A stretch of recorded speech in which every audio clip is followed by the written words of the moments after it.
wrong to say.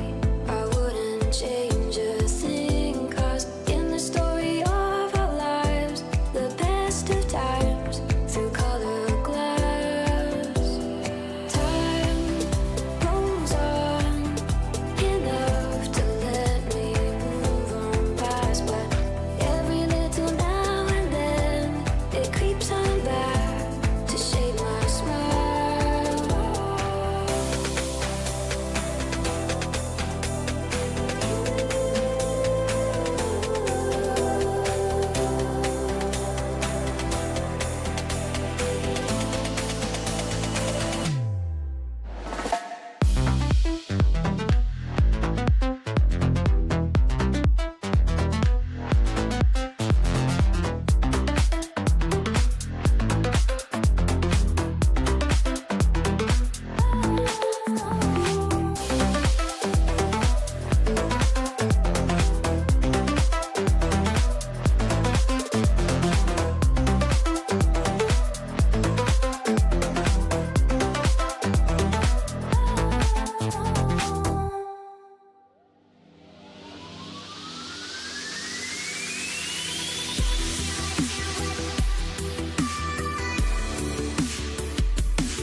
Good morning, good afternoon, good evening, whichever the case may be. For all of you listening out there across the crazy planet Earth, welcome to Vestiges After Dark.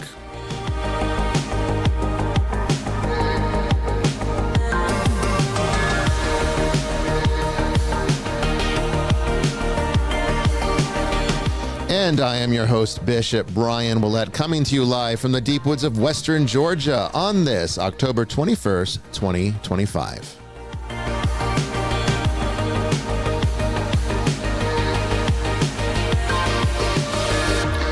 Well, a few weeks ago, we introduced you to the unconventional doctrine of annihilationism. It's an offshoot Christian theological perspective, not widely accepted by the general church. And we went into some of the details as to why. But I gave you the rundown last time about what that theological perspective is and part of why I have adopted it. Tonight, we go into the other side. We talk about why the church does not teach this, and I'll teach you a little more about why I do. Don't go away. That's tonight on Vestiges After Dark.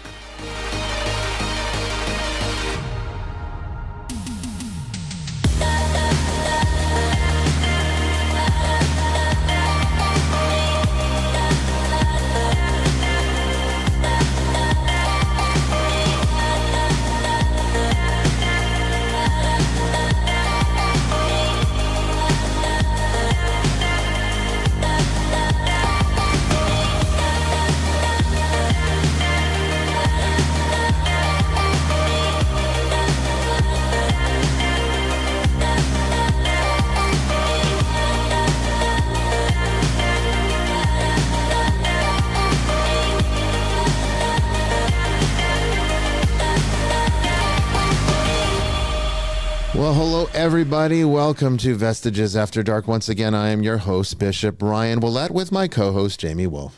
Good evening, everyone.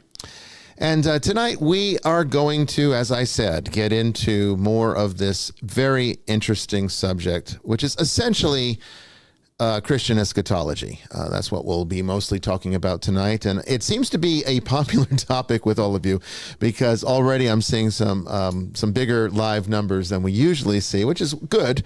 I'm glad that Christian theology still gets attention out there. Draws a few in. Yeah, draws a few in, even over our more metaphysical subjects sometimes. So that's really a good thing. I'm glad that you're all here to spend tonight's discussion with us. And if you're expecting a debate, you might be a little disappointed because I'm not setting this up for a debate. I as a bishop, I am committed to uphold the truth of the church. And I do. When it comes down to the fundamentals of what the church teaches, that's what I teach largely from the pulpit.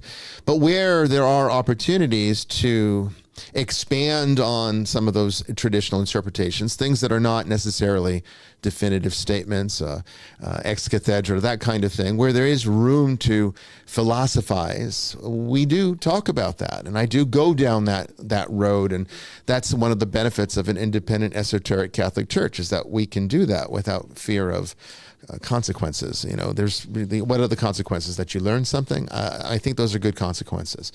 So, we're going to talk about the other side of the coin now. Why does the church not teach it? And I've gone over some of this. A little bit of this will be review, but we ran out of time last week, and last time, and that is unfortunate for a subject that is as involved and as complicated as this one. So we wanted to continue this, and we have an open night, and tonight's the night. Okay, so buckle up, get your drinks ready or your snacks. I think you'll find it to be an enjoyable experience. At the very least, you'll learn something, okay?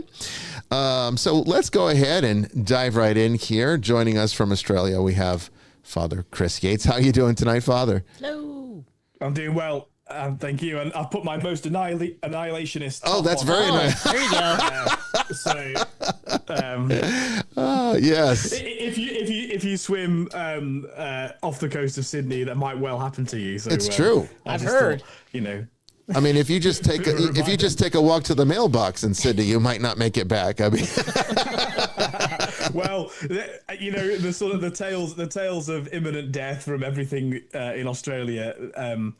Well, they're kind of simultaneously exaggerated, but also true. Yeah. So it does a very good job of keeping people away from Australia, which is how we like it. well, and see, here in Georgia, it's almost as bad because only the difference is that we don't have that hyper exaggerated reputation that Australia has, but Georgia has pretty much every poisonous thing that you could possibly have in the book. You tell me now. I'm telling you, there's several miles from here. There is a Walmart, and it's in a pretty populated area. I mean, this is not the woods. I remember this. Yeah. Yeah, and this woman drove to that. I think Brandon's here with us from Tennessee. By the way, how you doing tonight, Brandon? Brandon.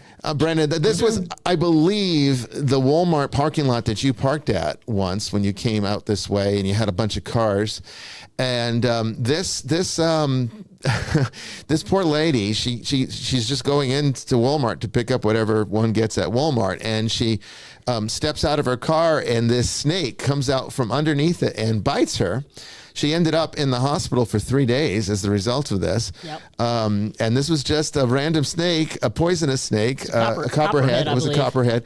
Just, you know. Yeah, we have those here too. Yeah. Oh, yeah. I mean, it's in like, you know, and you wouldn't think that being in the Atlanta metro area, you know, and going to Walmart, you'd have to worry about getting bit by a snake as soon as you step outside of your car in the parking lot. But that's what happens here in Georgia. So, so we don't have the reputation, but we certainly have the dangers. Well, at least you tell me that now. Yeah, you might not want to leave your car there in the future. There's the Walmart behind the QT, Brandon. I hate to say it. Right off the interstate. I hate to say it. The chances of that happening are much greater at the church than at that Walmart again. So. Yeah. Because the church is in the woods. Yeah. The church is in the woods. So. Sorry, go on, brother. I've seen pictures of what you have in Australia, Father Chris. I will not be visiting anytime soon. Well, I think that's why Bishop Bryan didn't feel any need to warn me about venomous creatures, because it's like, you know, we wrote the book on it here. I mean, right. what could I possibly offer that you don't already know? Well, I mean, the most venomous snake in the world is the inland taipan or fear snake, and they measure venom by how many mice it would kill. One envenomation of an inland taipan would kill 250,000 mice. Jeez. And it would kill a man in about 7 minutes. I always thought it was was it Fertilance or Vertilance, or I may be saying that wrong. We've got Homo sapiens here that will kill you in less than that. Yeah, that's true. That is one thing about Georgia. Venomous, not deadly. Yeah. I said venomous, not deadly. Yeah. But the snake, that's actually a snake not to be feared, because apart from the fact it lives pretty much where no one lives, it's right in the red centre in the main across Australia.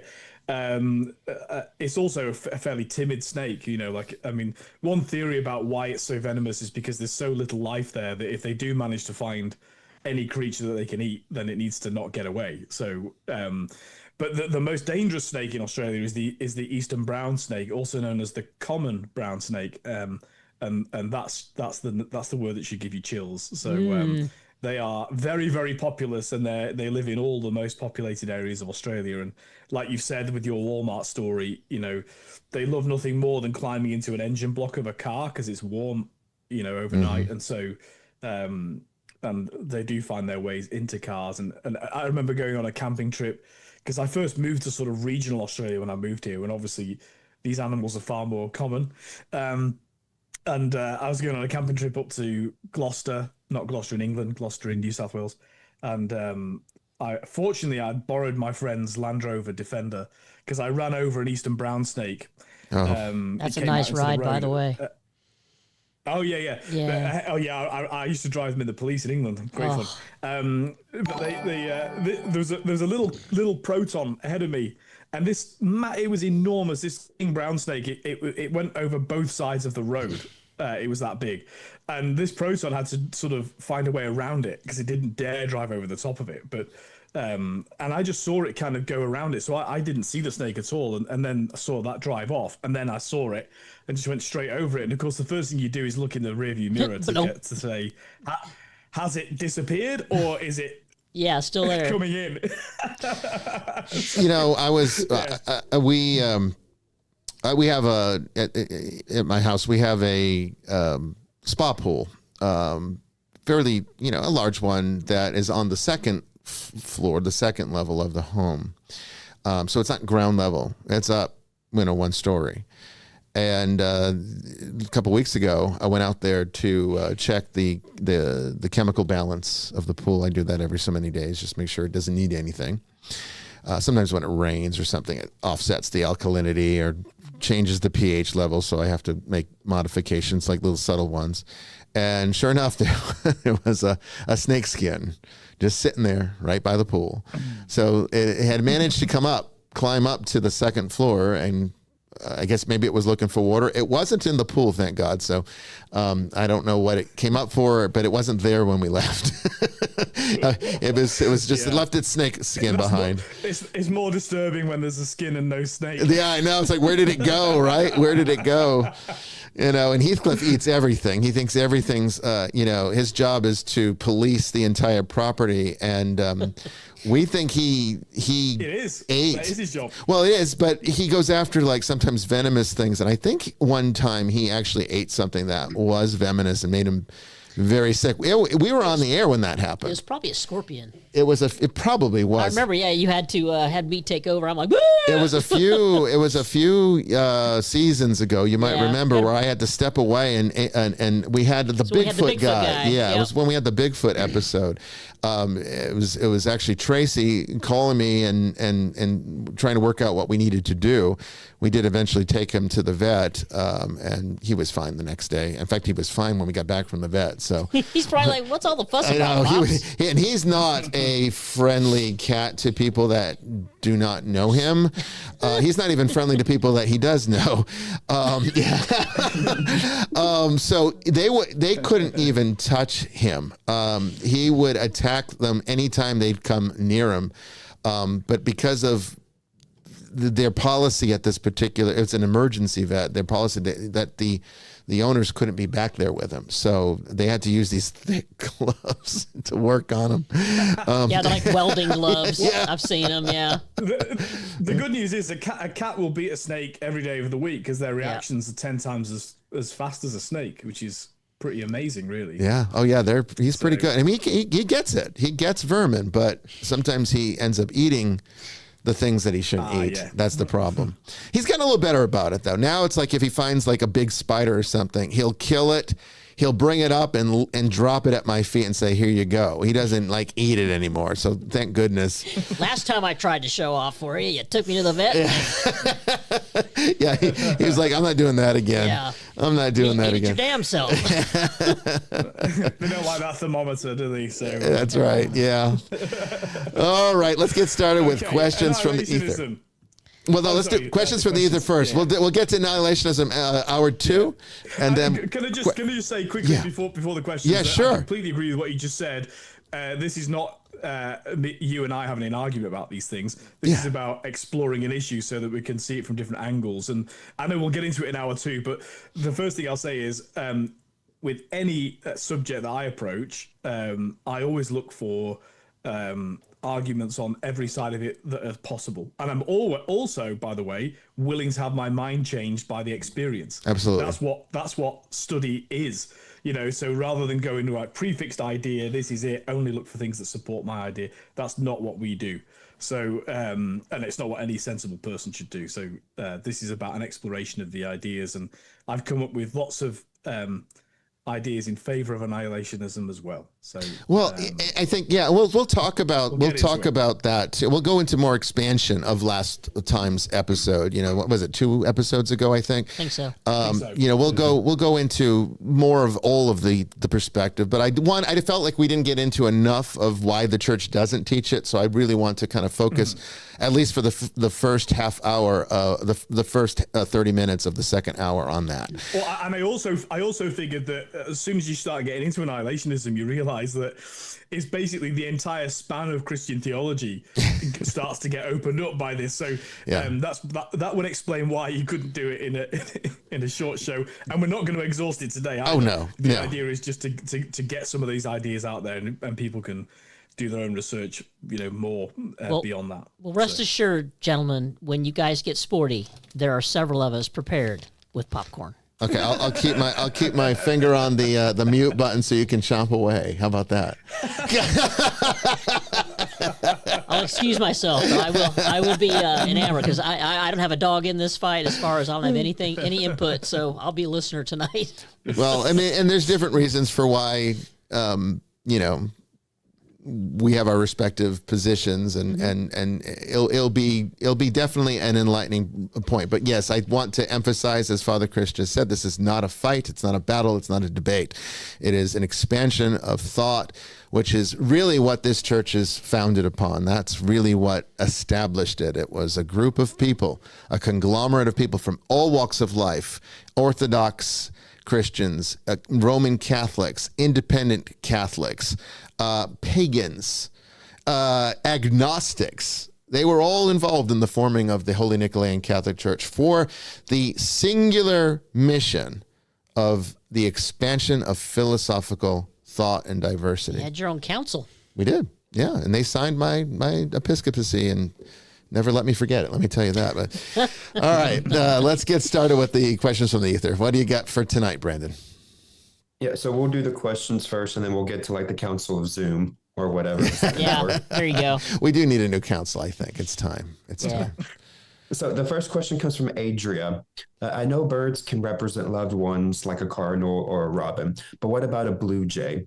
I was on my way another round of pet sitting when a blue jay flew over a cornfield in front of my windshield. On my way back home, turning left on our main highway was another one near the ice cream shop. So can birds represent loved ones? I mean, I don't think that. No, I wouldn't say they represent loved ones. I know that birds can they're known as messenger spirits in a way. Mm-hmm. They will sometimes be representative in certain traditions of being able to pass messages between the realm of the living and the dead. It's not really species specific so much. I think all birds can take on that duty, at least in these more shamanic based traditions, and you find it sometimes in even the West with pagan carryovers that became part of the culture and just never left us.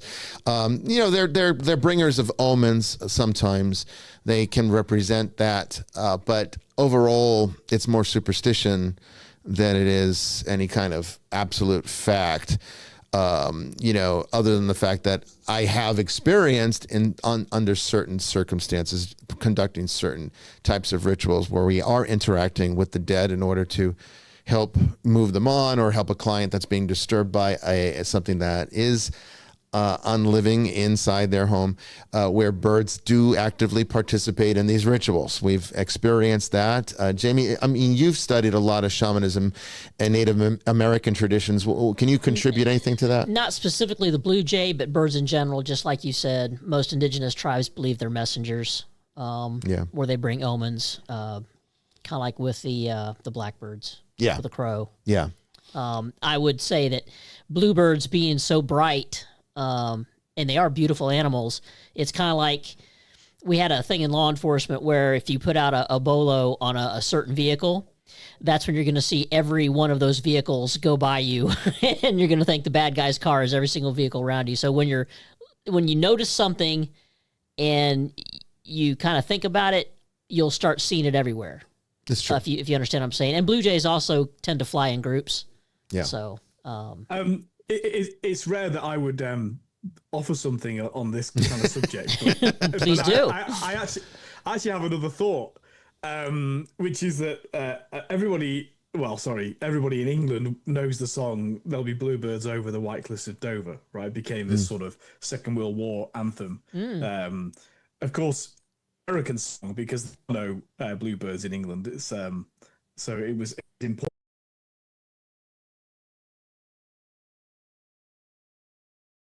Form element to it as well, because like certainly the tenor of that song is you've got the Battle of Britain, and you've got Nazism being a serious threat to conquering Europe and Britain, and then you have this. It's a real song of hope, hope and pride, and the idea of peace ahead. White cliffs, sign of peace, and all the rest of it. So I just wonder whether that may contribute to what these things come to symbolize to people. Right, and a lot of it's dream work. If you would have seen several blue jays in a dream, I'd probably have a more detailed interpretation, but seeing it out in nature, it's probably just one of them things where you saw one and then you see a whole bunch more. It can sometimes just be a synchronicity of sorts. Of sorts. Yeah. It doesn't necessarily have to mean something. I mean, remember, pareidolia is more than just seeing faces in random images.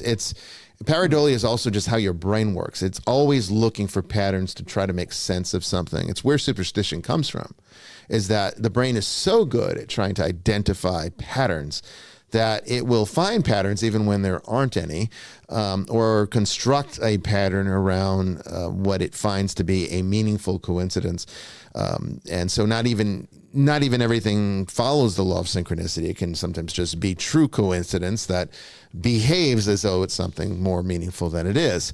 I sort of subscribe to the model that, the only meaning that we have in life is the attainment of salvation. Everything else is just random noise. So I think the random noise, sometimes because creation is intelligent, sometimes comes together in ways that our brains relate and say, wow, that was strange. That was weird that these things happened at the same time. And thus you have a coincidence. But it doesn't necessarily mean anything profound.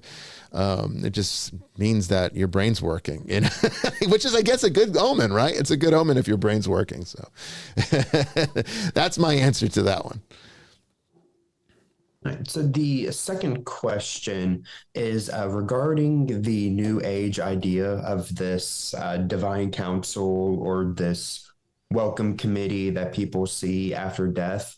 Wouldn't this be a product of the Bardo? Okay, so metaphysically speaking, I would absolutely say that it is. Yes, I do not believe at all that there is this great council of spiritual beings that greets us after death and is overlooking our soul's development. I don't accept that New Age concept. I know a lot of people do. I do not. I don't find any evidence for it in any actual religious tradition, honestly. There are spiritual forces, of course, at work within our lives. And, these have been more or less identified as angelic type of beings that are, again, messengers of God and assist in certain circumstances with carrying out his will where necessary. But overall, this notion in theosophy, and it comes from theosophy, and which is where the New Age gets everything. This notion in theosophy that, we pick our parents and we choose our struggles and we pick a lifetime and, we keep coming back to learn these lessons. And I don't accept that. It's just not. Even the religions that teach reincarnation do not teach this. This is a fabrication largely manifested through Madame Blavatsky and her theosophical movement, which became the birth point, you could say the cornerstone of the New Age. I don't find and the any liberal Catholic Church and all of that. Yeah, I mean, there's some of that in there too, and we have our own. I have apostolic lineage through there too. So I'm not very familiar with them. And they do. They take on sort of like Christian ideas, but then it's all filtered through the lens of theosophy. There are some Gnostic churches that sort of branched out and adopted some of these ideas. People could say that about what I'm about to say. My answer to this is also unconventional. But I do, look, and this is kind of relevant to tonight's discussion on annihilationism. So it's kind of a good question for tonight's show, because part of what has influenced my perspective on the subject, and this is kind of an eschatological question in a way, part of what's influenced me to really take annihilationism seriously is that there are and we'll talk about them either in the second or third hours. There are philosophical contradictions that exist within the conventional teaching of the church that are not reconcilable with the current information the church gives us. I mean, really the only thing you can do is to just simply say, this is what it is because the church says so. And I can't accept that on face value. You have to give me more than that. I'm willing to, I believe in Holy Spirit's inspiration. I believe that the magisterium is inspired. But when you start saying that you believe it because we say so, well, you're going to have to give me the grounds for it. And the grounds fall apart when you actually look for them. And what's interesting is that the parts that, and I've said this before, and this is not the only example of this, there's other places in the theology that this is true. When you find something that doesn't make sense in the Christian theological worldview, oftentimes it is answered in the Eastern religions. They actually have a model for it. Christianity does not, they do. So then the question comes, are they compatible? Can you take something from the East, from Eastern thought, and say, well, since they talk about this and the West does not, can we bring them together? Is there anything that contradicts these two models? And in my mind, there isn't. So get yourself a piece of paper right now. Anybody that's really interested in really trying to understand this. I was talking about this on Saturday evening with Brandon and April, who I think is also in the chat right now. I still have your drawing if you want to show it. Well, can you decipher it? I'm gonna give everybody, I think, maybe their own drawing that they can make, which hopefully will clarify the scribble that I gave you. Don't worry, I had AI translate your writing into English. Oh, that's good. Hilarious. I can't believe it could do it. That's impressive. I mean, that means it's really intelligent. Okay, so get a piece of paper and write down what I'm going to tell you, and this will hopefully give you a model for understanding how you can take what the church teaches in the West and what religions like Hinduism and Buddhism teach in the East, and how parts that are missing from one can fill in the blanks for the other. Okay, and so in this piece of paper, make 3 columns. Okay, in the column in the middle, you just leave blank for a minute. On the right, you're going to put creation. On the left, you're going to put nothingness. Everything in the universe is creation. Everything. The entire universe is creation. Creation can be defined as everything that exists. And then on the left column, the column that's nothingness, that's everything that does not exist. You could say that this is the realm of potentials. Maybe this is the realm of which God could draw from, if he so chose, to make something or bring something into reality. Certainly, we must have existed in some form of nothingness before our creation, but it was potential, and there was always the will to do it, perhaps, because God's eternal and there's no time. So, kind of like, in a way, we've always existed, which kind of explains the immortality of the soul thing that we're going to get into later tonight. Okay, that's actually how I define where that's coming from. Okay, I don't think it's actually like this, the same thing that the church teaches or what Plato taught, but I think that there's a grounds for it on the basis that, well, since we've always been thought of, we've kind of always existed on the basis that God always intended to have us, and an eternal being that intends something means that it always is. So that's an interesting problem of infinity that we can get into later. But nothingness is just potential or nothing. Okay? And in the middle, put delusion. That's the fallen universe. That's the part that we live in. Okay? We call it delusion because we don't see things as they are. Even scripture says that when we attain to salvation, we will see God as he is, because currently we don't. We see through a glass darkly, so it's kind of like we're not getting the whole picture. We don't have a good comprehension. We're not capable. Our brains are limited and finite. And so we can only understand so much. So therefore, most of our perspectives are illusory and full of delusion, beliefs. This is where our idols come from, maybe elevating the Bible to status above God. Some Christians certainly do that. We've talked about how there's a fake Jesus. I call him the buddy Jesus. I've made AI videos about him. They're very funny. But people think that that's the real Jesus, and the real Jesus is anything but that. But because they want it to be true, they've made it true. That's a delusion. It's not the real Christ. So creation, you could also put underneath that /actuality, because what actually exists is what is, but we don't see the actuality. We just see our fallen part of the cosmos, which is delusion. Buddhism has 6 levels of reality. Okay, there's the realm we're the most familiar with, which is the heaven realm. The human realm. That's right in the middle. The human realm, right in the middle. Right beneath that, now you put that in the middle of the middle column. So right in the middle of your page, in the middle column, under delusion, put human. Underneath human, put animal. And underneath animal, put hungry ghosts. Mm-hmm.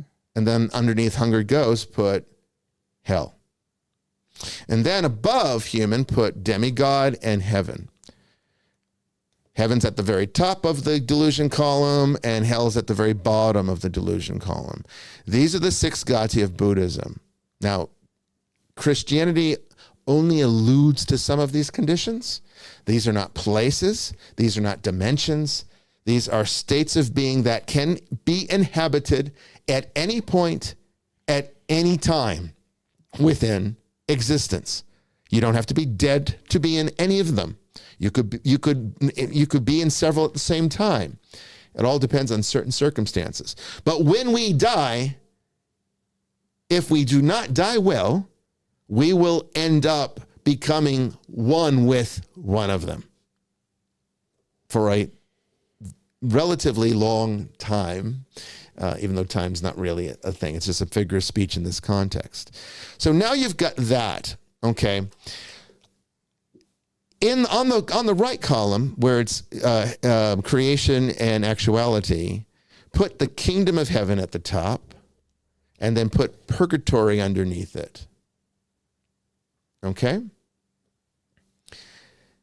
Those are the only things that ultimately, truly exist. Now, the kingdom of heaven, you could break into 2 parts. You could consider it the old heaven right now, and then the new heaven that is to come. And then you could also put underneath purgatory, put the new earth. Because this is going to be the earth corrected. No longer this delusional earth, which is the human realm. Right now, where you have that human in the middle column, in the middle of the middle column. On the right, you're going to have the new earth, which is going to be the human realm of eternity. That's yet to come from our perspective. And then on the left column, put Sheol and Hades, Sheol/Hades in the middle. Okay? And underneath that, put limbo. And underneath that, put Gehenna. Now, you might say, well, why are we putting Sheol and Hades and all that into the non-existence column? Because there is no life there in any of those states. There is no self-actualized thought there. At best, you could say there's only a notion of suffering, which is not really consciousness, it's just an experience, but there's no real rational thought. right? It's not like you and I can talk about this, argue this, debate this. We do not. It's just pain. It's existence, okay, or nothing, or fear, or whatever. All that falls into the limbo. Now, I don't know about you, but if you read descriptions of Sheol and Hades, which is kind of like this drifting into increasing states of unconsciousness and then sort of like oblivion, and then limbo, which is kind of like the realm of not belonging anywhere. It's almost like drifting again into a type of nothingness. And then Gehenna, which is in certain interpretations, elimination. You could also put Gehenna / lake of fire, or second death. All right. These are all Christian concepts attached to this final judgment, you could say. Now, we'll get into whether or not that belongs in the column of annihilation, or I'm sorry, the column of nothingness versus the column of creation. But when you understand it from this model, it can't fit into the column of creation, because the column of creation is fully actualized. It's fully free. It's fully perfect. And you can't have those things there, which we'll get into later on tonight. But for purposes of this question, where is this council of elders that guides you through your lifetimes? It's in the middle column, probably from that demigod realm, actually, when you read it from the Buddhist perspective, what that is. These are different states. Now, what's so interesting about these gati? Well, in the human realm, see, it's sacred to the Buddhists because it's the only realm in which you're capable of being able to experience both joy and suffering, where you can find happiness and yet feel sadness at the same time. It's the only realm where you have both experiences accessible to you and you can make free choices between them. Animals are below that because they don't have the rational abilities to comprehend that fully. They understand partly. I mean, they have feelings, but they're not like how we feel, and they're not rational feelings. They're more instinctual feelings. They're more at the mercy of those instincts. They can't really work outside of those instincts. Hence why, you can never teach a dog that, you shouldn't have sex with that dog down the street because that's rape. They don't care. Okay, because their instincts say that that's what they need to do. Our instincts say that that's what we need to do, which is why there are still human beings who rape people. But we also have the rational faculties that allow us to say, maybe that's not a good idea. Maybe we need to supersede that instinct and be better than that. Human beings have that choice. Animals do not. That's why they're beneath it. Beneath that is the hungry ghost. That's where all the hauntings are. Okay? Now, you could also argue that limbo is this too. So if you want to put limbo in the delusional realm, that's fine. I don't have a problem with that. It all depends on what makes more sense to you. These are not, this is not an ex cathedra dissertation here. This is a model for understanding the afterlife. Okay, it's not even a map of the afterlife. It's just a model to comprehend it better. And using both East and West to fill in the blanks that both sides have, because even the East has missing parts that the West fills in. Christianity fills in a whole lot that Buddhism can't. And we're kind of getting at that here. Notice I haven't talked about nirvana and samsara yet because it's not really necessary for this model. Anyway, the hungry ghosts are those that are so attached to their fears, to their traumas, to their families, to people they can't let go of, to their money, to their possessions, anything that they were not able to let go of in life. Guess what? Dying doesn't make you magically any easier to let go of it. If you're having a hard time parting with those things, if you're obsessive about those things now, you're going to be infinitely more so then. It's actually worse then, because guess what? You don't have a rational brain to help you get out of it. Right now, you have this wonderful thing inside your skull called a brain, and it gives you the power of comprehension. It gives you consciousness, and consciousness lets you choose. When you're dead, guess what? That brain dies too. So now you have to divert back to instinct, and your instinct is going to go to what you are most attached to, because that's what ultimately you allowed yourself in life to become. This is why it's important to live a good life, despite the fact that Jesus saved you. You might say, well, why does it even matter? Because Jesus took care of it anyway. Well, it matters because you still have to perfect yourself. And if you don't, then all that salvation is basically you pissing it away. To excuse the language, but it's the only way to put it, because that's exactly what you did. That's exactly what you did. That's how you lose salvation, despite the cross. That's how you can. Because you didn't take it seriously enough to actually integrate it into your life. You just heard about it, you thought about it, you believed in it, but you didn't do anything about it. And you got to do something about it. And so if you don't do something about it, well, then you divert back to those base natures again. And there's no grace there. That's you giving the grace away. So what ends up happening is you get stuck.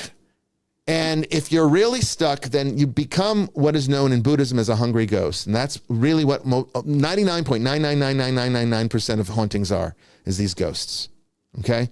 And they're here, you know, like, why do they walk the earth? Because there's nowhere else to go.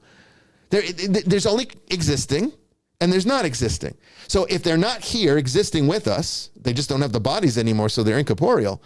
But if they're not here existing with us in the form of a haunting, or then the only option for them is going to be that column on the left, non-existence, which is what includes Gehenna and Sheol and all of that, which isn't very pleasant sounding no matter what kind of definition you want to give to those things.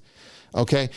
Now, what happens if your trauma is so deep and your self-hatred is so much that you can't even look beyond that? Well, then guess what happens is you degrade down below the hungry ghost into the hell realms. But this is not the same as Sheol or Hades, and it's not quite the same as Gehenna.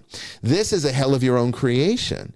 This is the hell that I would suspect, which we're going to talk about again tonight, that when the church talks about this never-ending torment, I think they're conflating the two ideas because they don't have the metaphysics that the Buddhists have.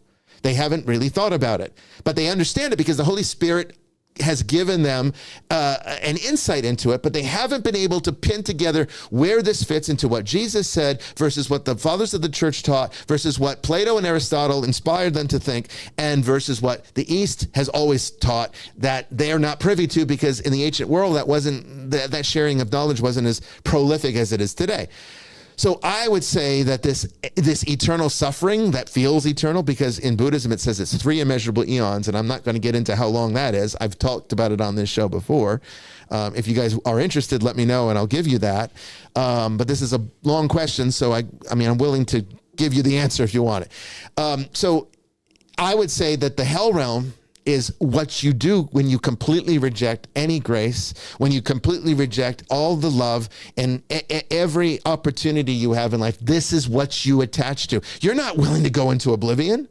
You're afraid of oblivion, because even as you are now, that's why you fear death, because there's always that thought in the back of your mind that the unknown, maybe none of this is true. What happens if it's lights out? That's scary to some people. So therefore, you're in death, you still try to hang on. And as long as you have a way to do that by attaching to something that keeps the illusion of perpetuation going, which is in Buddhism called the bardo, you could also put that word in the middle column if you want. So bardo and limbo, you could say is the same thing. So let's put limbo in the middle column. I think that makes more sense than on the left. And then, and that's what happens. That's what you become for 3 immeasurable eons, which for a Buddhist is practically eternity. It's not. Eventually it does end. And when does it end? At the parousia, which is the annihilationism component we talk about next hour. And I'll kind of integrate this into that later, because this is why I teach what I teach about this, at least metaphysically, and maybe not from the pulpit so much, but in philosophical musings. And then, and that's it. But now what happens if you lived a great life, but you never really cared about Jesus? Let's say, you made $1 billion, you're happy, you had a good life, everything was good, and then you die. But you never really prepared. You don't have the grace to go on. You weren't a bad person, but you weren't a great one either. All you really cared about was making money and being powerful. Maybe you wanted to be, a politician or president of the United States or something. And that's all you cared about. That's all you focused on. That was where you didn't care about charity. You just cared about that. You were like, Scrooge, but with a better personality. All right. Then you become the demigod. You enter the demigod realm. You become attached to that. And that becomes your afterlife. But what happens if you believe these New Age philosophies? You're not trying to get grace. You're not looking for salvation. You haven't done any of the work. You don't believe in the sacraments of the church. You don't think you need the church. That's an antiquated stuff. That's a waste of time. I don't need Jesus. My church is the woods in the backyard. My church is a mountain. I don't need a church. I don't need to help people. I don't need to be responsible for other people's salvation. I only care about me. And let's say that's how you lived your life. But you weren't a bad person. You did good things. And you don't have any trauma that attach you here. And, money's not that important to you. All you cared about really was spirituality, but the wrong focus. Well, guess what? You enter the heaven realm. But it's the delusional one. It's not the real kingdom of heaven that Jesus ushers in. It's this delusion of your mind. Buddhism teaches all of this is a fabrication. Even the heaven realm right now doesn't really exist. It's just something that your ego creates to deal with the information. And that only through waking up can we come to a realization of the truth. And the truth is going to be either non-existence or existence, which one you want to pick. But we currently kind of exist in a state between the two. And it's all based upon what we think or what we want to believe or what our passions are. And it's all passion motivated. And usually those passions are attached to things that are entirely impermanent, because in the end, everything comes to an end. Don't believe me? Read the book of Revelation, because eventually when Jesus returns, the old heaven and the old earth will pass away, which means all of this, including the delusional bardo, will be eliminated, annihilated even. Okay, annihilated. Is that where you want to exist, in this fake heaven because it feels good? Because this is where those elders are. This is where all your loved ones come, with Jesus running down the heavenly stairs to greet you when you die. And he's like, welcome home, my child. Come on in. And he gives you a big hug. When you have these near-death experiences where people report this, that's what they're seeing. This heaven realm, this gati, this delusion of the mind, because they never did the work to see the truth. They don't know how to see the truth. You need grace to see the truth. You need the cross to see the truth. But they never focused on the cross. That was too much work. They focused on what felt good. All these evangelical churches teach this kind of Jesus, and that's the kind of heaven they're going to end up in. Oh, it's going to feel great. You're not going to care that you're in delusion. Do you ever see Star Trek 7 Generations, with when the one where Kirk dies? Before all that happens, they end up in this thing called the Nexus. It's like this paradise. Guinan, which is played by Whoopi Goldberg, describes it as if happiness were a blanket that you could get yourself wrapped up in forever. And the villain in that movie is willing to destroy an entire star system that is populated in order to move the Nexus so that he can go back into it, because he was abruptly ripped out of it by accident. And he wants to get back because that's all he cares about. And that's what we're like. We only care about that. When you know, like, oh, I know my Jesus, I know my God, I know where I'm going when I die. But what have you done? Have you done anything for anyone else's salvation, or have you only become a Christian because you care about yours? Is it only about you? And are you just, picking and choosing the parts of Scripture that apply to what feels good so that you can be content in that? Well, guess what? You're going to end up with that God, that delusional heaven, not the real one, not the real one. Okay. And so I would argue that when you die, because there's no time anymore, it's really going to be an instantaneous judgment, for the lack of a better word. I don't even like that word, but it's what the Scripture uses, so we're going to keep it. It's going to be an instantaneous kind of thing. All right. If you've got the grace, but you're not perfect yet, you go to purgatory. You're going to end up in that right column, the column of creation. If if you died in a state of grace, you did everything right, you received the sacraments, and you died in a perfect state, which does happen, then it's to the kingdom of heaven. And at that point, the new heaven and the new earth has already been ushered in, because there's no time. It's eternal.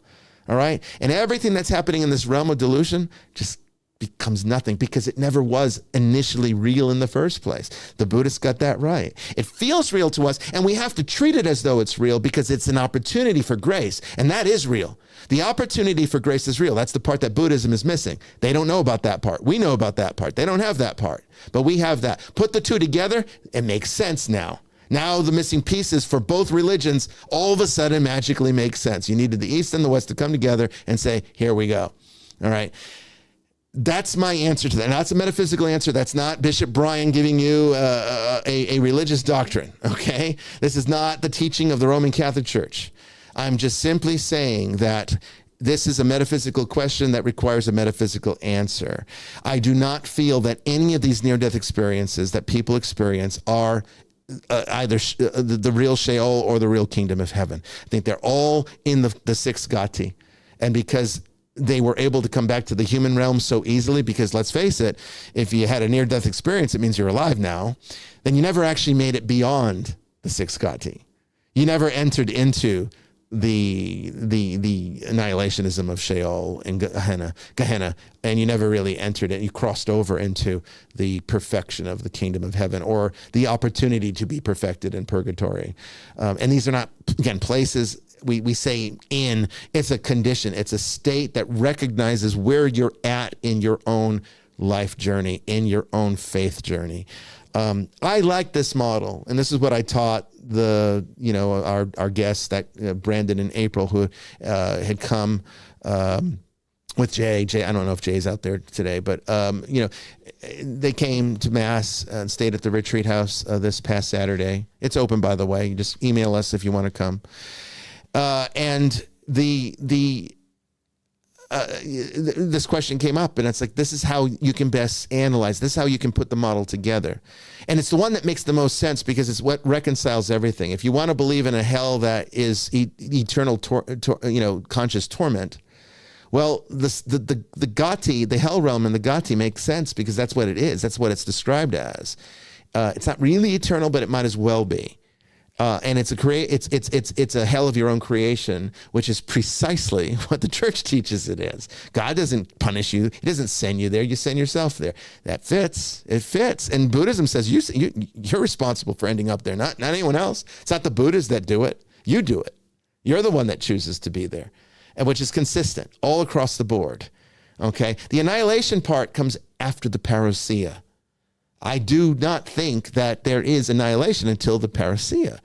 And that's just because of how Revelation defines it. And you know what? That's what Buddhism defines it too. But they don't call it the parousia. They call it nirvana. Because what nirvana is the complete wiping out of delusion. It's waking up to the truth. It's waking up to what is actual, what is, without the fallen nature. They don't call it fallen nature. They call it, our proclivity to attach to things that are impermanent, which causes suffering, and they call that whole thing samsara. But in the end, it means the same exact thing as the fallen nature. It's where all the sin comes from. They don't call it sin. They just call it wrong. Wrong livelihood is essentially how it's looked at, and it doesn't lead towards anything beneficial for you or anyone else. It's not about punishment. It's not a reward system. It's just simply a cause and effect. You do this, this is what happens. If you do this, you're free to do it, but there's consequences. Christianity's on board with that too. There's no contradictions here, believe me. But it does answer the question as to what this council of elders is. Okay, so I don't think there's such a thing. I think that's a manufactured idea to deal with the uncertainties of death. And I think some people have explored the delusional realm, this limbo realm, this bardo, and think that it's the afterlife because it's the one that's instantly accessible to us if we're in a near-death state, or if we go into deep meditations where we're able to kind of cross over into that state. That happens immediately upon death. It's called death practice in Buddhism, and this is what they do. They teach it to their monks so that they know how to navigate through the bardo and not get stuck there. That's as simple as that. But what happens if you're in the bardo and the parousia happens? Well, guess what? You get wiped out. You get wiped out. That's the annihilation side of it. Because, again, the ignorance cannot persist. In Buddhism, ignorance cannot exist in nirvana. In Christianity, imperfection cannot exist in heaven. It can't simply, they are not compatible realities. So if there is a complete end to this, to delusion, that means it can't exist anymore. Okay? And that's kind of a foundation to why I taught what I taught a couple of weeks ago about annihilationism. Now, it's a good lead-in, Brandon. Very complicated question, but it's a good lead-in. And yes, I don't accept that. So when people say they have near-death experiences and they saw this and they saw that and they met this person, they met Jesus, I think it's all just the psyche, the spirit playing games with them because they have not been taught, they have not taught themselves how to see the truth. And the truth is frightening, so it's easier to believe delusions, just like we do today. You can talk to your blue in the face about charity, helping people, getting out there and seeing to people's salvation, getting to church, receiving the sacraments, taking things like confession seriously. You could talk to your blue in the face about this. No matter what you tell people, they still will not listen to you. They'll still do what they want to do. That's because they are delusional. We are spiritually delusional. We're spiritually psychotic. We do not have a rational. Again, sorry, Plato, I don't believe we have a rational soul because there's no evidence for it. No evidence for a rational soul. We do not act rational. It takes a lot of grace to act rational. That can only come, it's a gift from God. And I think immortality is a gift from God. The Hebrews seem to agree with me, but we'll talk about that in the second hour. Okay, Brandon, I'm gonna yield to you now, and I hate this thing because it's got springs on it, and when you do the springs, you hear this. Anytime you hit that, you get that awful vibration. Sorry. But Brandon, does that answer the question? Because I know that's a very long answer, but I think you answered 40 questions. I hope so. Or maybe added 80 new ones. Looks like you answered 40 questions by answering one question, but you ended up opening 30 other questions to be answered, and we don't have time. Sounds about right. Yeah. Well, we have one more question. It's a quick one, isn't it? Yes, it's from April. Why do some places seem to have stronger evil spirits or just stronger spirits in general? Okay, well, it comes down to the fact that there is a proclivity within that, within the vibratory resonance of that particular location that produces this effect. If there's trauma that happened there, then the trauma gets attached to the area because the energy changes. It changes the vibration. We've talked about so many times about how there is no such thing as here or there. Locations don't exist. All there is vibration and geometry. Okay. And the geometry changes the vibration changes the geometry. They're kind of interchangeable. All right. But there's really no place. What feels like a different place is just moving through the geometry of these vibrations. And if something very evil or negative happens somewhere, that can create an attachment that produces this negative effect, this negative vibration that then, like attracts like, these spiritual forces that operate at the same vibratory frequency as these evil things that happen there will spawn in that location. That's just one example. There's lots of things, but essentially the answer is if there's a proclivity in the area for something negative to manifest, then guess what? Something negative manifests. All right, we're going to get into now Annihilationism Part 2 when we come back here. Don't go away.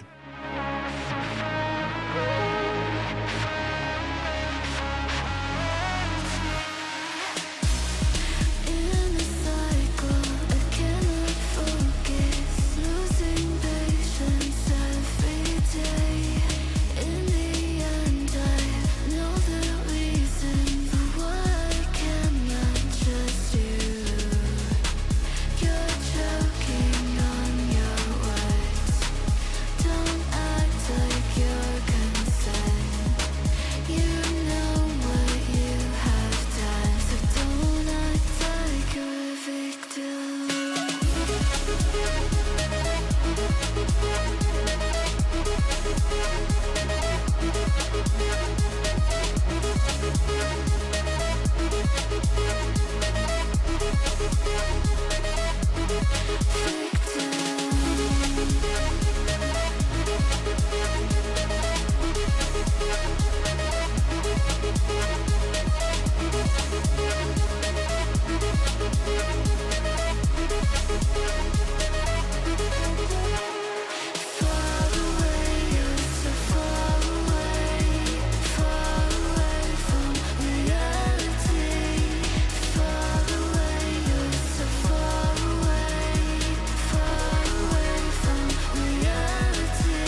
Welcome back, everyone, to the second hour of Vestiges After Dark. Let's get started now with annihilationism. Let's figure out why the church doesn't teach this and how it relates to what I just did. Sometimes the metaphysics is a little bit different than the theology, and sometimes, you kind of have to understand that theology is going to be more ethereal, more allegorical, and metaphysics is going to be a little bit more mechanical and philosophical. So put the two together, you get something pretty cool when you walk away, and that's what we're going to try to do tonight. So don't go anywhere. It's going to be a good discussion.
All right, everybody, here we go. So again, a couple of weeks ago, I introduced you to the topic of annihilationism, an offshoot Christian theological perspective that is part of the branch of eschatology, trying to define what actually happens after we die, and of course, concerned with final things like hell and heaven and all that good stuff. There's always been a debate about this. Don't think that just because your pastor taught you that this is what the church has taught, that it's always understood it this way.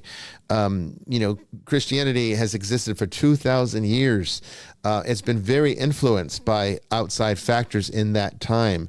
It grew in understanding, but it also didn't live in a vacuum, okay? So what is written in the Old and New Testaments is somewhat different from what eventually became the theology of the Council of Nicaea and everything that came after that. So that's partly, and I tried to introduce you to that a couple of weeks ago, but that's partly why there are some discrepancies here. Largely, annihilationism is attractive to me as a solution to certain problems, not because I like the idea of, let's just blink the damned out of existence, but more so that it solves certain philosophical contradictions that I think are irreconcilable otherwise. And we'll get to that later. But right now, I'd like to start, and Father Chris is going to, of course, be instrumental here, because I like to talk about why the church doesn't teach it. We talked about why what it is last time. Now we're going to talk about why it doesn't teach it. And I want to start off, I think, with the biggest elephant in the room, and that is the dogmatic definition of the soul's immortality, which at the Fifth Lateran Council in 1513, you can notice how long ago that is from when the Bible was written, but the Fifth Lateran Council taught definitively that the human soul is spiritual, rational, and naturally immortal. Okay? And it is because of this incorruptible nature that annihilationism can't be taught by the current understanding of the church, because it would contradict what this council has already determined to be true. The church does not like to have to do that. The church has never said, oh, we got this wrong at this council, we got to go back and fix that. It will never do that. Even if it did get it wrong, assuming it's possible, they would never change it or admit to it, because it just goes against the ongoing idea that there's a sort of guidance of the Holy Spirit, which is almost infallible in most cases for things like this, when it's talking about doctrine. So this is the big issue. But as I said a couple of weeks ago, this is where we get this is not from the Bible. Okay, there is actually the opposite in the Bible on the immortality of the soul.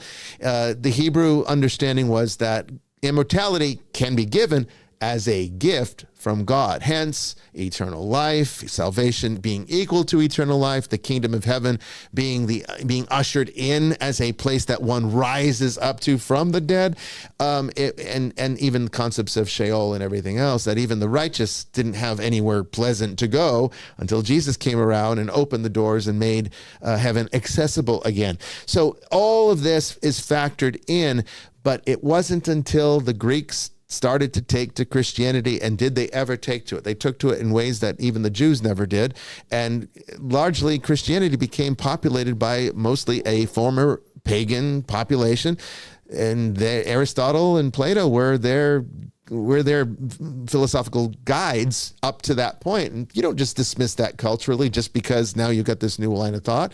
They wouldn't have looked at that Jewish understanding. Yeah, go ahead, Father. Go ahead.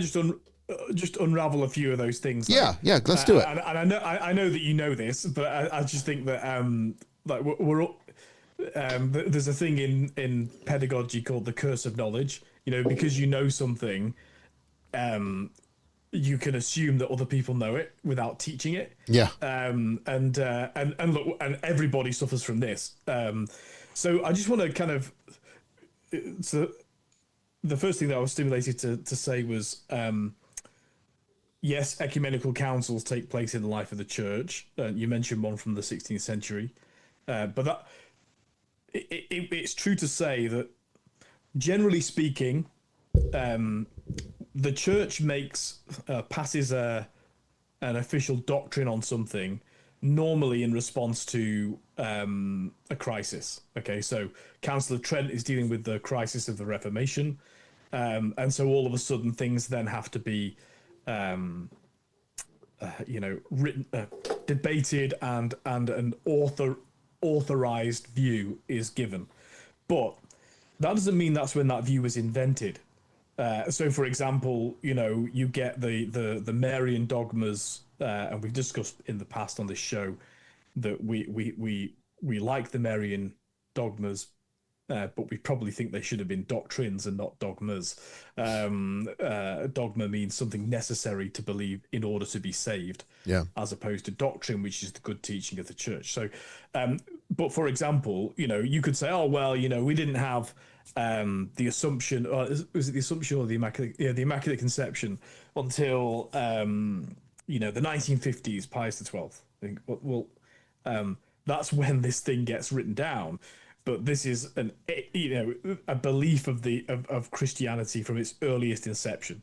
So we'd be making a category error to say, oh well, the church didn't have this doctrine until the 16th century or until the 1950s. No, what councils do is they say this is what the church has always believed. Now, actually, they're quite sparing on that. I mean, we're 2,000 years hence, so we've got a fair few of these things revealed to us. But as you've said, we're probably due an ecumenical council. They don't happen very often, and they're not intended to be, and the church is not intended to be, the comprehensive blueprint to how God operates on heaven and on earth. So I think, again, because I know a lot of our thinking, because we're in the Anglosphere West, has come from Protestant ideas of sort of, put a pin in it. This is everything. Boom. There's your product. That's not actually how the Catholic Church operates. So that's the first thing to say, is that just because something becomes declared at a certain point in the history of the church, the whole essence of ecumenical statements is that this is what the whole church has always believed once revealed to the saints. So now we could debate individual rulings and say, well, maybe they've imported a bit of this and the other, but so that's one thing. The other thing is to say, we think on very human terms. Oh well, this was the pagan tradition of the Greeks, philosophy of the Greeks, and therefore, this gets adopted into that. We can be very guilty of removing God from the equation. At the Second Vatican Council in the 1960s, one of the doctrines that was that underpinned the evangelism, or the description of evangelism, and in fact the description of the whole church, was the notion of the anonymous Christian. So this was Karl Rahner, if you want to look him up. They eventually made him a cardinal, but he really didn't want to be a cardinal, and he died before he could, in fact, be given the red hat. So that's how much he didn't want to be a cardinal. But in other words, he was not a careerist, but he was a brilliant thinker. And the Indoctrinally Anonymous Christian helps us just to set the kind of intellectual context for how we approach these things. What Anonymous Christian did was it resisted what had become a form of evangelism where, to be very crude about it, white people from England go to Africa and bang Africans on the head and say, "You're all worshipping devils, here's the Bible." That was a sort of mode of evangelistic thinking that was quite strong in the 19th and early 20th centuries. And it doesn't make sense when you think about it. Karl Rahner was engaged in this issue, and he said, no, God has always been at work. And because he did believe that men and women were created in the image and likeness of God, that all men and women are therefore orientated in their lives towards serving God, even if they don't know who God is. And so more it's the role of the church to say, you've actually been worshipping this God that you don't know. And we know this God is Jesus Christ. So they are hence anonymous Christians, in as much as they go with their conscience in serving God. And I think we have to think about the entire revelation of philosophy, intellectual pursuit of humanity through the ages. We have to begin with the acknowledgement that there is a God, and God has been at work in that philosophy. So, okay, you could say, well, and one of the arguments for defending the idea of the immortality of the soul, though we may source it from Greek philosophy because we have St. Augustine, who, in a sense, baptizes it into the Christian worldview, that doesn't mean that that's wrong. We could say, well, God revealed this through these means, so that in the fullness of time, this could be adopted into the new Israel, the church, the Ark of the New Covenant, whatever you want to describe it.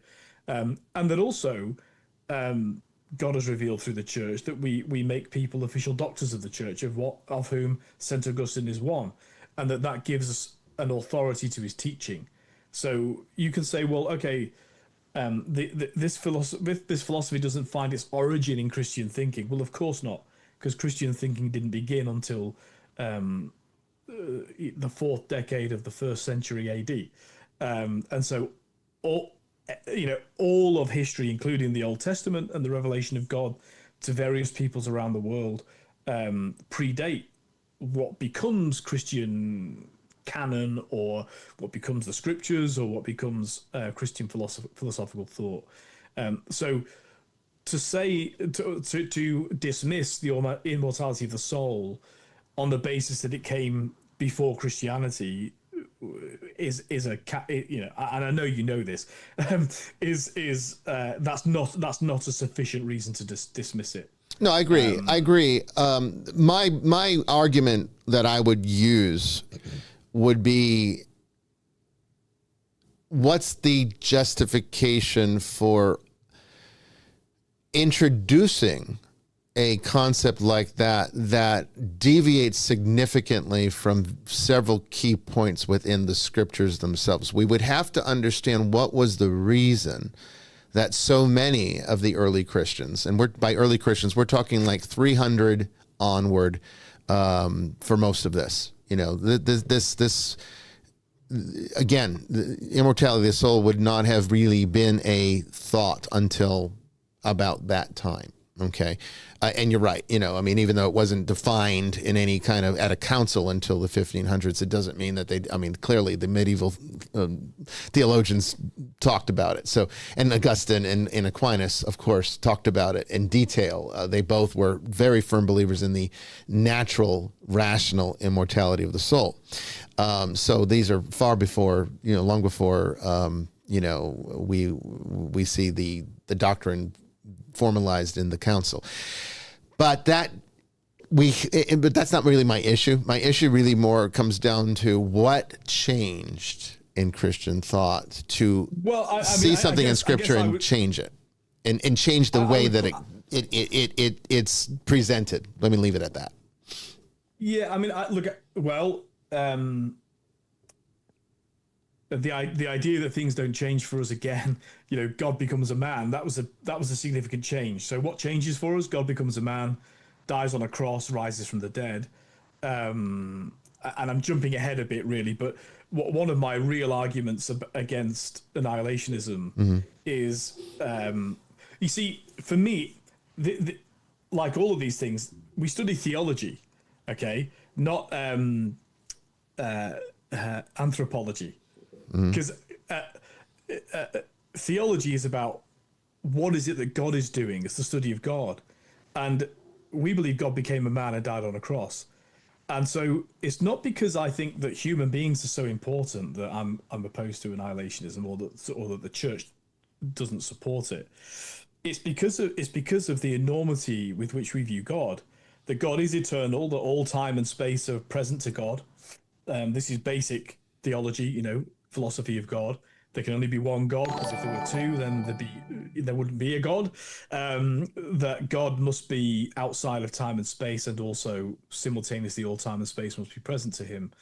So again, philosophically speaking, annihilationism suggests that there is somewhere in eternity that God is not, that is outside of God's presence, which I think is problematic philosophically speaking.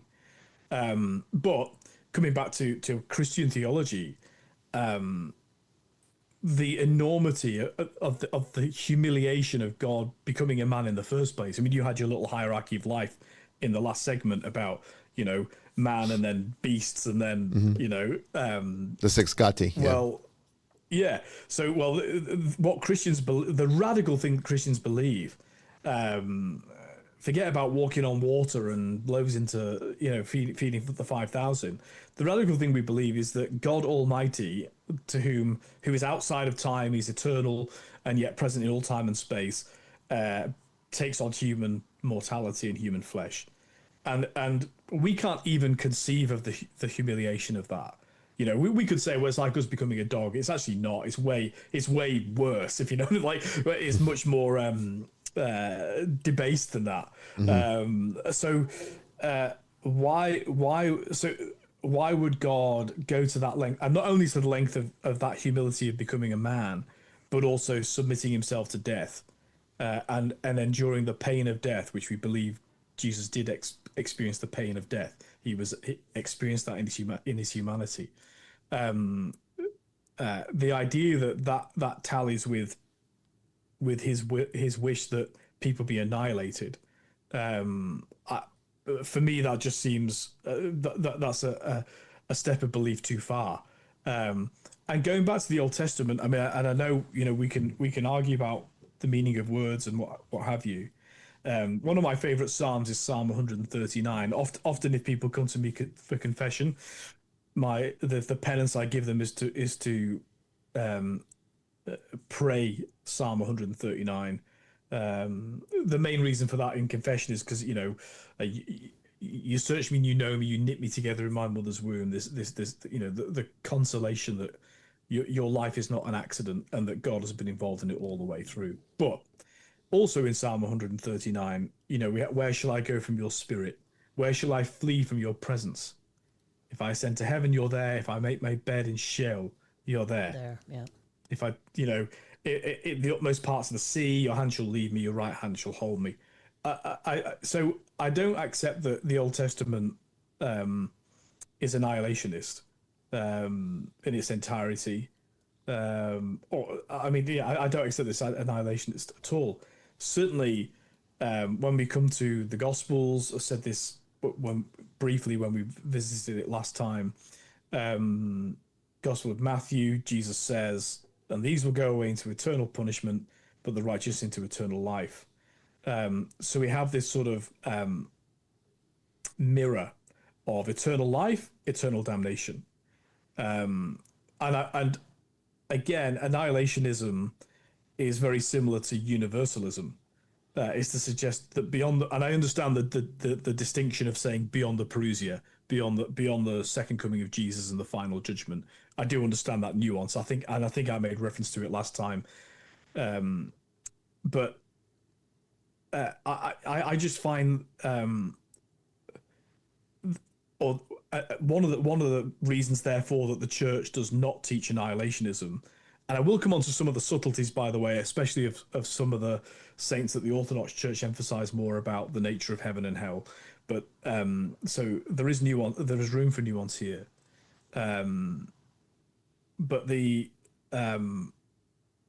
notion that people cease to exist is a diminishing of the divinity of God, and also I think makes a mockery of the cross. And the reason that the church resists annihilationism and universalism is the doctrine that everyone goes to heaven. I reject that completely. Yeah. Of course, and anybody with any sense would reject that, because it means nothing matters. Actually, it means your life is meaningless. Yeah. And so it's really people think it's a lovely doctrine. It's a really evil doctrine, because it says basically you're just an amoeba, nothing matters. Well, it creates another contradiction that's irreconcilable with life. I mean, this life would literally serve no purpose if that were true. Absolutely. Yeah. So but annihilationism, whilst subtly different from that, I acknowledge the differences between it. It says, well, actually, no, well, there'll be some final judgment and there'll be a punishment, and therefore there is a distinction from universalism. It's still related to it. And I think, I picked up on something that on the Mighty Network that you said that stimulated a thought in me. And this is a very common thought. People, if you're going to be sentenced to life imprisonment, you'd rather have the death penalty, because life imprisonment's more torturous than the death penalty. Mm-hmm. I think a lot of people can sympathize with that. Therefore, I think that it's wishful thinking to believe in annihilationism, because the idea that you'd have to pay an eternal consequence for your eternal rejection of God, and it's self-imposed. This is what's so crucial to understand. You and I are in agreement on this, and the church is. God does not send us to hell. Right. It is eternal exile from the joy of the divine presence. In other words, that because our rejection, our invocatus in se is the term that St. Augustine uses, turned in on yourself, we're turned in on ourselves so eternally and terminally that we can't experience the joy and light of the presence of God. We experience it as eternal self-unforgiveness for having rejected divine love. And annihilationism would pardon us from that. And I don't see, just as God doesn't interfere with our free will in this life, I don't think he interferes with it in the life to come. And to annihilate us would be to interfere with that freedom. Well, I wouldn't say that necessarily annihilationism assumes that he does it. I guess you could say ultimately, because the kind of annihilationism that I tend to favor is not that, that hell is annihilationism, and when, you get sent to hell, then God just eradicates you, that he does it. I think we do it to ourselves by divorcing us from our connection to God, which is consistent with the theology. It really comes down to what do these concepts actually precisely mean, and what is it that's actually being annihilated. I've already said the pneuma does not get annihilated.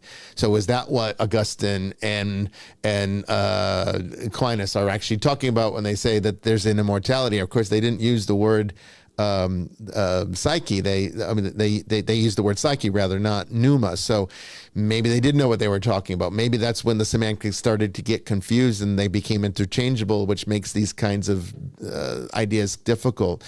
But where I find the problem is not so much in what it is as much as it is, or at least not as much in the process of how it happens or why it would happen, but what it is specifically that is happening.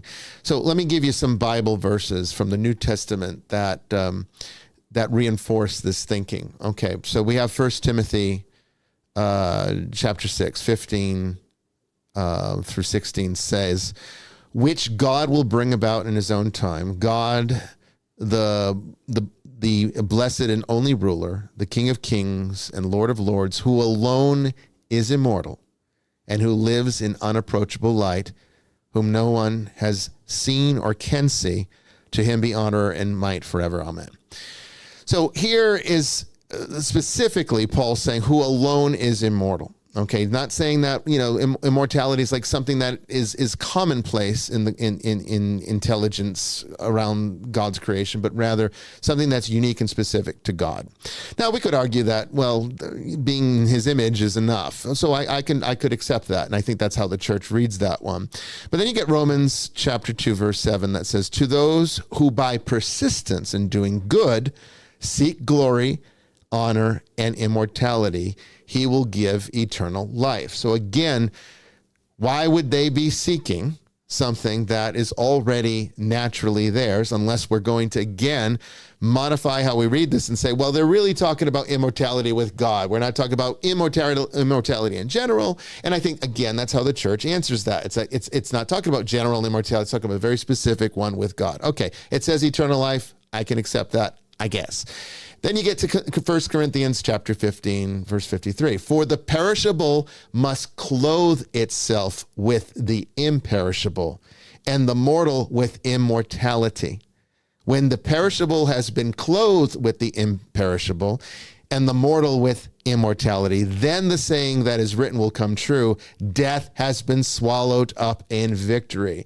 This, to me, changes the concept, because before the other two verses you could say, yeah, well, we're talking, is it general, is it specific? Well, you know, pick the one that works for what the general understanding is. This is what the church has been teaching. This is what all of our fathers have been teaching. So this must be what it means. But when you start reading it this way, this is a very specific way of saying that we're perishable and we must literally put on something that makes us no longer so.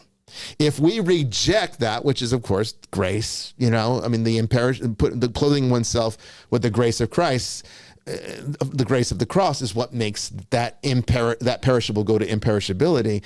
If we reject that, which is what the damned do, then they are literally rejecting the imperishability aspect, that component, and then the rest of those two verses become null and void. When the perishable has been clothed with reverse it.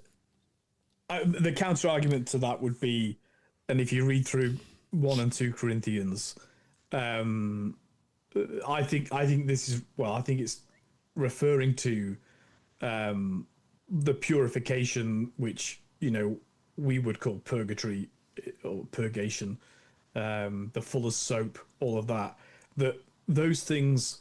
But this is using that term mortality in terms of those things which are, I mean, we all know St. Paul was obsessed with sex. He's talking about that those things must essentially be eradicated. Those things die. Just like when you put antibacterial gel on your hands, it kills the bacteria that are on your hands, but it doesn't kill your hands.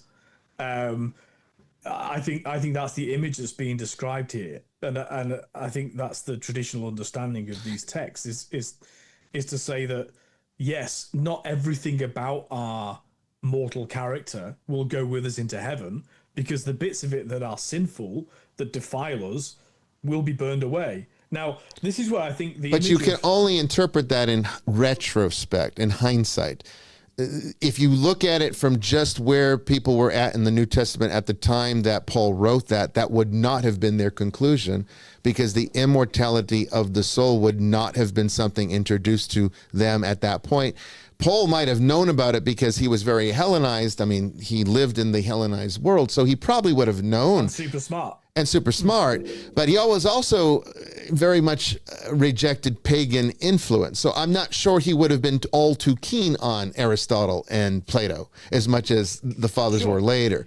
So I don't think when Paul's writing this, and again, we've talked about how it's kind of ridiculous that we've taken his letters and turned them into doctrinal statements because he never thought he was writing doctrine. You've said that he'd be like rolling his eyes. Yeah, I mean, he was like, this is not what I meant. This is just a letter I was writing to someone, and you turned it into actual dogma here. That was not the intention. He's a good writer. Yeah. I mean, Well, we believe the Holy Spirit guided the church to do so. Sure. But I understand.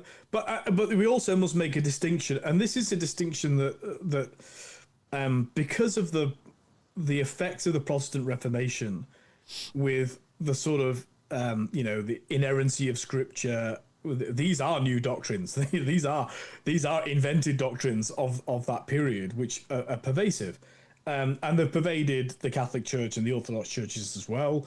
Now, that's not to say we don't hold Scripture in very high regard. We ought to. And the tradition of the church is to say those things which have persisted for the longest period of time are the things that are the most reliable. But a Catholic understanding of the Scriptures is not to say that they are infallible, inerrant, and all those other things that are said by people like Calvin. And so I don't think we need to have an over reliance on them, but we also don't reject it in as much as when Jesus rises from the dead, he meets the apostles in the upper room who've all betrayed him and been a complete letdown, and he ordains those men as the apostles to essentially continue his mission in the world, which is primarily around the forgiveness of sins. And that is the faith that's handed down. This is what empowers the church to say, well, actually, when those apostles gather, they're guided by, and he says, I'll send you the paraclete, the advisor, to help you discern these things. And so, the Scriptures have authority because God has given them authority through the church. So we have to respect them in that way. But we're always on that. On the trying to balance the paradigm between over reliance on a form of literalism, which is a form of idolatry, bibliolatry, I call it, but also on the everything's contextual. Like, well, no, God has given weight to these things through His church because He's guiding the church by the power of the Spirit, and so when it comes to ideas of universalism, we have the Second Council of Constantinople, which is 553, that condemns universalism. Now,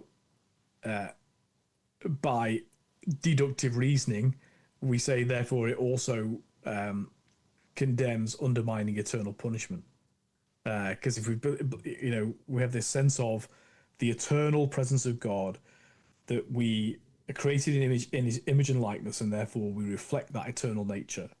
And again, why the church resists it is because it's imperative that people in this life embrace Christ as their Lord and Savior, their Lord and God and Savior, because there's no salvation outside of that. But there would be no purpose to that eternal conscious torment if there's no redemption from it.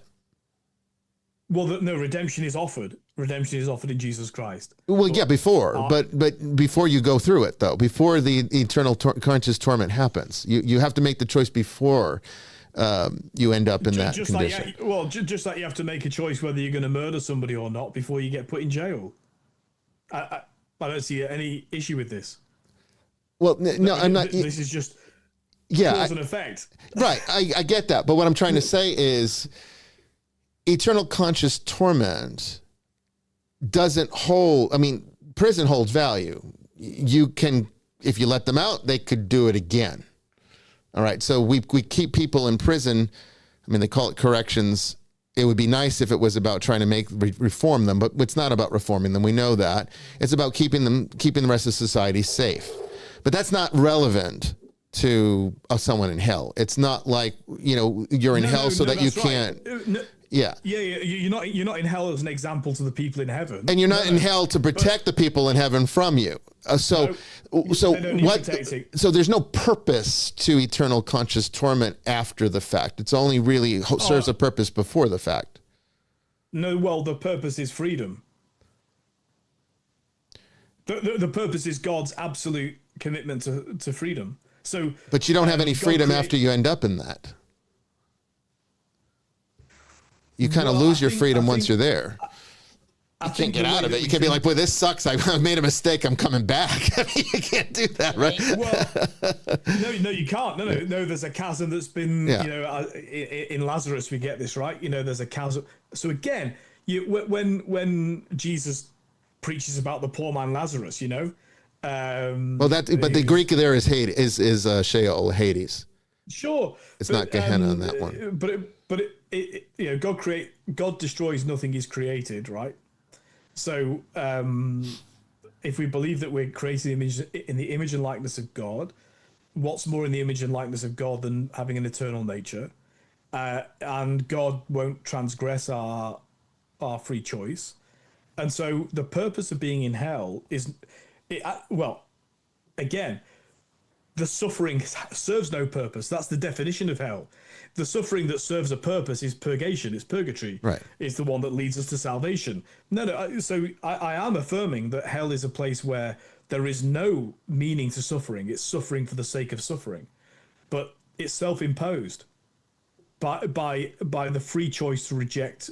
But it's a free choice that can only be made before the fact, is what I'm trying to get at. It's like the freedom is gone once you end up with it. So it doesn't serve the purpose of freedom anymore. But I think we need to, but it does serve God's commitment to freedom. God has a perfect commitment to freedom. But coming back to what we mean by choice in this life, and again, that's why I started by talking about the doctrine of the anonymous Christian.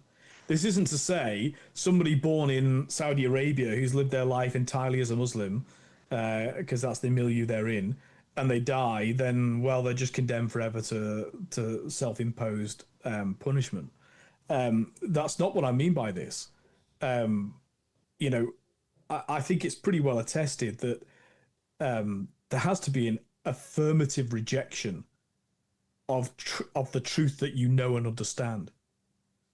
So in other words, only your conscience can condemn you to hell, because it requires you to operate against goodness itself, because that's who God is. God is good. Right. God is love. And so now that requires, to use classical Catholic terms, full knowledge, perfect rejection, all of those things. Now, lest you think I'm operating in a universalist direction, I'm not. I do believe people can deliberately and with knowledge choose to reject God. That's who's in hell. And we choose to reject God by operating against our conscience, against the notion of love, against the idea of forgiveness. I mean, I think it's, what condemns us to hell is the line in the Our Father, forgive us our trespasses as we forgive those who trespass against us. If you positively refuse to do that, you're condemning yourself to hell, because you don't need to know anything about the gospel to fall into that trap. And I agree with all that. I think the only contention point, I think, for me is the eternal aspect of the conscious torment. It's not hell. I don't have a problem with hell. It's the definition of how do we characterize it. Because we've said it's not a place. We said it's a condition. So we agree there. It's very difficult. It's very difficult to describe something which is outside of time and space, right? That's kind of what I'm getting at. Yeah, that's what I'm getting at. Yeah. But that's why I think, and the Orthodox Church are slightly more explicit about this than the Catholic Church in saying that heaven and hell are the same place. I mean, they say they don't believe in purgatory. Garbage. They do. We really are having a semantic argument with the Orthodox Christians when they talk about that, because essentially we believe that in the beatific vision, so it's to be in the presence of God. That's why I don't accept annihilationism, because actually those condemned to hell are in the presence of God. It's just that the presence of God is hell to them because they rejected him and they hate him. That's what it's. So again, the Orthodox description of this is instead of the presence of God being the experience of light and truth and joy, the light becomes an eternal fire that burns them because they hate God. And so, and hate is an horrific vision. It's one that you want to avoid, and that's why the Holy Church says, avoid that. Don't be somebody who gets completely caught in your own psychological traps, your own philosophical traps.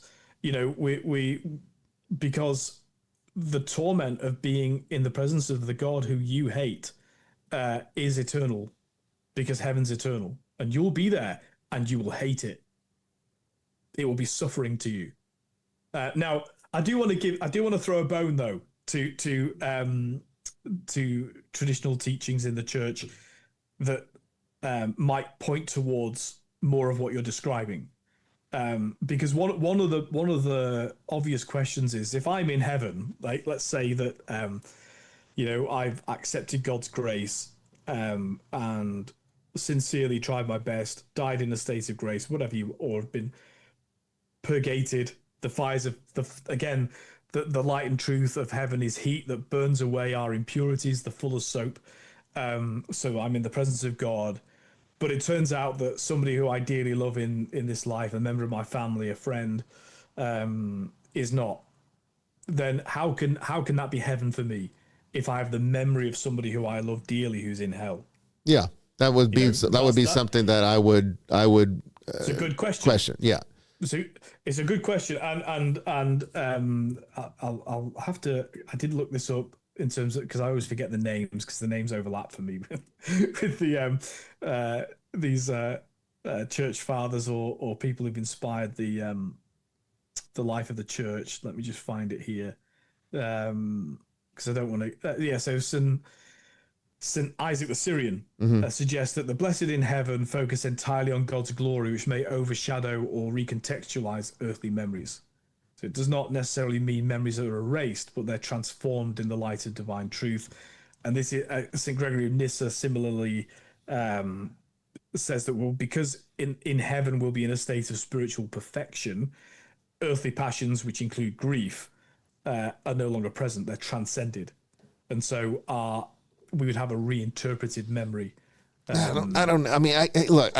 like him. I do like him. I'm not saying they're perfect. Yeah, I like that saint, but my problem with it would be you're starting to turn heaven into sort of like a meth trip, or it sounds like you could be so drugged out that you just don't give a shit about anybody anymore, and that sounds like a very selfish imperfection for a perfect place. Look, and I'm not suggesting, by the way, that those great saints were defending annihilationism. I don't think I don't think they were. But Revelation 21:4, he will wipe away every tear from their eyes, and death shall be no more. Which I think happens. happens. Be mourning, nor crying, nor pain anymore. Yeah. Well, see, let me phrase it in this. Let me phrase it in this and give people something to think about. We can kind of sort of try to answer this one. Because it's along the lines of what you've already introduced. Let's take, just for face value right now, what the church has traditionally taught in the most basic, like you're talking like CCD with the kids, what all Catholics are taught when they're growing up. Okay. So obviously in most cases, most Catholics believe heaven to be a location. Some of the more sophisticated ones might understand it to be a condition, but for the most part, people expect that they're going somewhere, that there's going to be some place that their loved ones are waiting for them. So and their favorite toys and pets. Yeah, their pets and everything else. So let's keep it on that framework for a second, because that's the framework from which the rest of the teaching draws from. So let's say heaven's this place of perfect happiness. Scripture backs this up. Okay, perfect happiness. And for perfect happiness, we have to have perfect freedom. You can't separate the two. I think we agree on that. You know, freedom is necessary for happiness. You have to be perfectly free, responsibly free. And that's the point of being perfect, is that you can be free without screwing up now. Because if you're perfect, then you can be responsible with your freedom. Unlike Adam and Eve that screwed everything up, once we enter into this more perfected state after purgatory or with grace, we no longer would make those kinds of mistakes because we now are operating from a perfect perspective, but still nonetheless free. We just are so skillful, we don't make those mistakes anymore. So we're free and perfect in heaven. I agree completely. I think that's exactly what to expect. Scripture backs it up. The fathers of the church back it up. Just about every Christian denomination backs it up. And therefore we'll be completely satisfied with what heaven is. Completely satisfied. Okay, so I agree completely. Now, let's also define hell according to the conventional understanding. So also like heaven, it's a place you go when you're damned now, okay? In fact, saints have literally taught that they will be tortured for all eternity, aware of this torture by Satan and his demons. And it's this continuous thing that, I mean, this is where, you know, the medieval notions of hell came from, these ideas that were taught all this time. And well, we have the lake of fire in Revelation, like, you know, I mean, there are biblical warrants for these things. I mean, okay, Dante is not. It's not doctrine, but it's never been, you know, never been made doctrine of the church. Yeah. But it's using images that are present in the scriptures. It's present, so it's it's there. So there is foundation to these understandings. Where it breaks down is not in the images, what scripture shares, or how it's even being interpreted, as much as the logical inferences that one must draw to reconcile the contradictions they create that I don't think most Christians think about. And I'm going to give you the big one, which you already kind of alluded to, but let's expand it a little bit because I like the direction you were going. The fact is, let's say I'm gonna be the good guy here. So let's say I go to heaven, right? I go to heaven. Everything's wonderful, okay, and I make it, and everything's just like I expected to be, perfect, you know, free, and I'm completely satiated in the presence of God. No care in the world, nothing, you know, I'm good. But let's say I have a loved one. I'm not going to condemn anybody, but let's just say I had one, you know, a child, a parent, whatever, who did not give a shit about God or the church or or sacraments or grace or anything but themselves. And they lived a marginal life, maybe even an evil life, let's say. And, but I love them because they're my kid or they're my parent or whatever. Okay. And they don't go to heaven. They get to be, in the traditional understanding, tortured for all eternity, consciously aware of it in this place called hell. Well, I'm living it up in this place called heaven, and I'm perfectly happy knowing that, with my full freedom to know, because I would have to be diluted by God to not be aware of it. I'd have to be, you know, because I'd be like, where is this parent? Where is this child? Why are they not here? Well, I mean, I wouldn't be, if God's going to withhold information, that would be disingenuous. That's not perfect. If I'm going to be content with that because I'm so satiated by God, I don't care, that's not perfect either. That's pretty selfish. The problem is that... No, I've got the solution. Okay, so what's the solution? The solution is that you're not emptied of anything. You're filled with everything. And one of the things you're filled with is justice. So I'm happy that they're being tortured? Well, I'm not sure that's the correct characterization. I think I kind of have to be that way. It's why it's you know, it's impossible for us to imagine because we're not perfect. It's impossible for us to imagine because we do live in a fallen world. But you know, filled with the likeness of God in grace and justice and love and all of the rest of it, we must be open to the idea that will completely change the way we view everything. I agree, but I don't know if you could say that it changes one's intimate love for another person. I don't know if that. No, but we could argue I that. I think that we have a fallen love for one another, not a perfect love for one another. But could we ever have a love that's perfect enough to be perfectly okay with a child or a parent being tortured by Satan for all eternity? Could we ever be? We'll find out. I mean, well, that's what I'm trying to say, though. I mean, yeah, we'll find out, of course. Yeah, because what you're saying is, can you imagine something that's unimaginable? Well, no, is the honest answer to that question. But that doesn't mean that we can't conceive of the possibility. And I think, the things that we are required to believe are the creeds of the church. Now, most people that have any connection to the church know the Apostles' Creed, the Nicene Creed very well. Mm-hmm. Very few read the Athanasian Creed very often because it's longer. It's more complicated. Actually, the Church of England, they're supposed to read it twice a year, liturgically speaking. I think I was the only person that ever did. The end of it says about Jesus, at whose coming all men will arise with their bodies and shall give account for their own works. And they that have done good shall go into life everlasting, and they that have done evil into everlasting fire. So, now, I'm not reading that line out as this is the definitive opposition to annihilationism, because we can talk about what fire may or may not mean.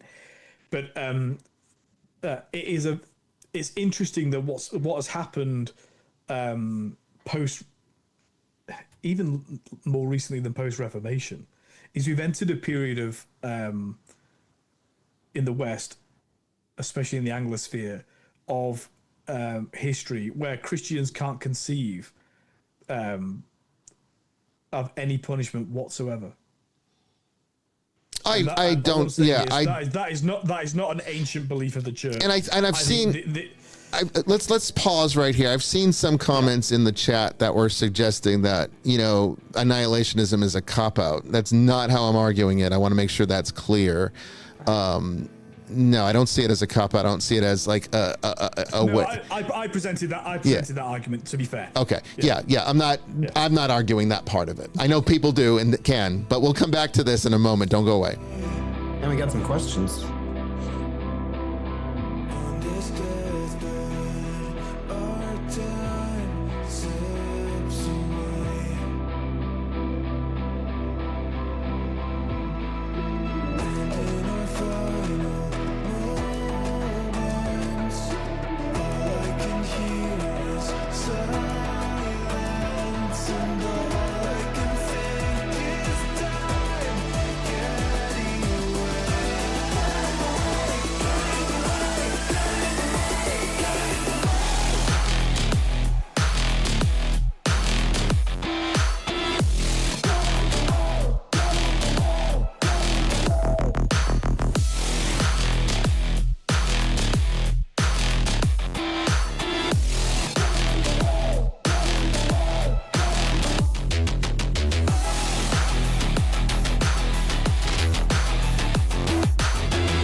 Welcome back, everyone, to the third and final hour of Vestiges After Dark. We've barely scratched the surface here, and I feel like we already need another episode or two.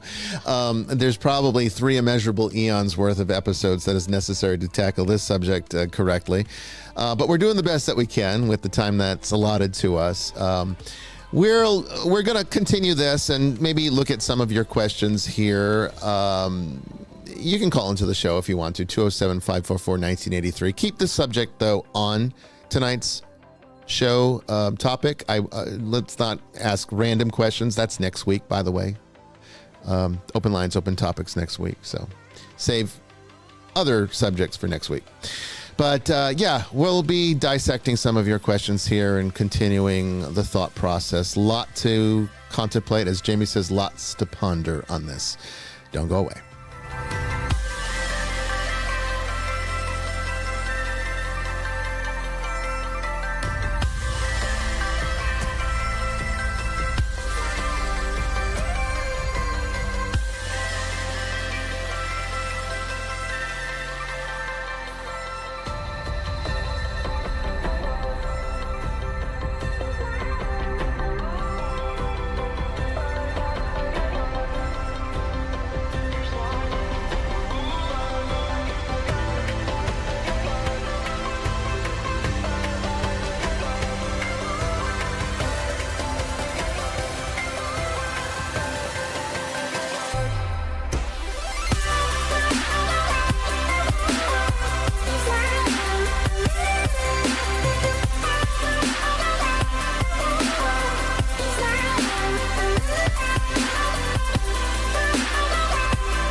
In 1 John chapter 4, verse 7, it reads, "Beloved, let us love one another, for love is from God, and whoever loves has been born of God and knows God. Anyone who does not love does not know God, because God is love." For me, I don't think this is an allegory or a metaphor or a clever parable. I think that this is being very specifically, almost painfully literal, which tells me one thing in relation to what we finished talking, or I guess did not finish talking about over the last hour, is that the love that we know is actually perfect. There is nothing more that needs to be corrected in that. Maybe perhaps the being able to hold it at all times. I don't think we do that very well, and we seem to fall out of love as easily as we fall into love. That's the imperfection of it. But I think the actual experience while we're in it is the experience that it is. And I don't think we're going to find that in heaven it's going to be largely different than that, other than the fact that it will be enduring and eternal and complete. It won't be fickle like it is here, where, you know, your wife pisses you off and now you want to divorce her. Or misdirected. It True. gets misdirected here. I mean, it's not hard to see. I mean, you know, your country's a basket case at the moment. Yes. Because, well, that's one way to put it. And so, by the way, so is mine. I mean, I'm not, you know, because people have got a very skewed idea of what love is. Correct. So, but I think what experiencing love, yes, but the application of love, I think. But there's no application of love. I don't think there's any application of love, even within or without justice, however we wish to define that, or however limited we are in understanding that. Justice is an aspect of love. Yes, but I don't think there's any room for eternal conscious torment in that equation, because how could we ever be content with that? I don't see how they're compatible realities. But the argument about how can you be happy in heaven if you know that your loved one's suffering in hell? Right, that's where we left off on. How can you be happy in heaven if your loved one's been annihilated? Well, because of what it's the same argument. No, it's not, because annihilation can be defined several different ways, and I think you might say that the way that I have presented it in 2 weeks ago is also very different from what it conventionally has been taught as. I would say that, again, we have to do a logical inference here because there really isn't a doctrine to look to say, okay, this is how we can interpret this. We have to infer. It's kind of like purgatory in a lot of ways. Purgatory is not like a biblical doctrine. Other than the fact that the Maccabees talks about praying for the dead, and why would you need to pray for the dead if they're in hell? Because they can't save them. The full of soap in Malachi, you've got. Yes, but I agree. The doctrine is not here. It is whole as follows from the scriptures. Yeah, and that's why we had the Reformation. Right. But one of the reasons. But purgatory is not.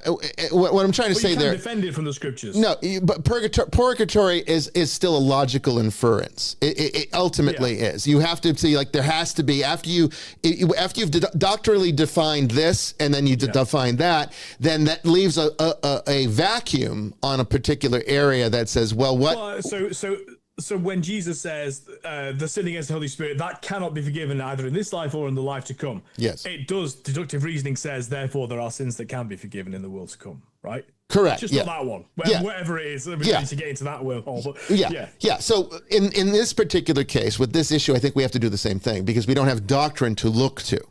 And so here's how. I don't think we're supposed to either. I don't think we're supposed to, because ultimately we really shouldn't be concerned so much with annihilationism if we're cultivating grace and adopting the life of the cross. I mean, ultimately, annihilation or hell, whatever you want to call it, is kind of irrelevant for a person who actually pursues Christ. So I think you shouldn't really want the death penalty or life imprisonment. Yeah, exactly. Ultimately, you should want out of prison altogether. Be out of prison. Live good. But in this case, since we are, trying to understand and define this and make sense of it, I would say that the only annihilationism that is logical is that if you infer that, first of all, what we do know about God is outside of time.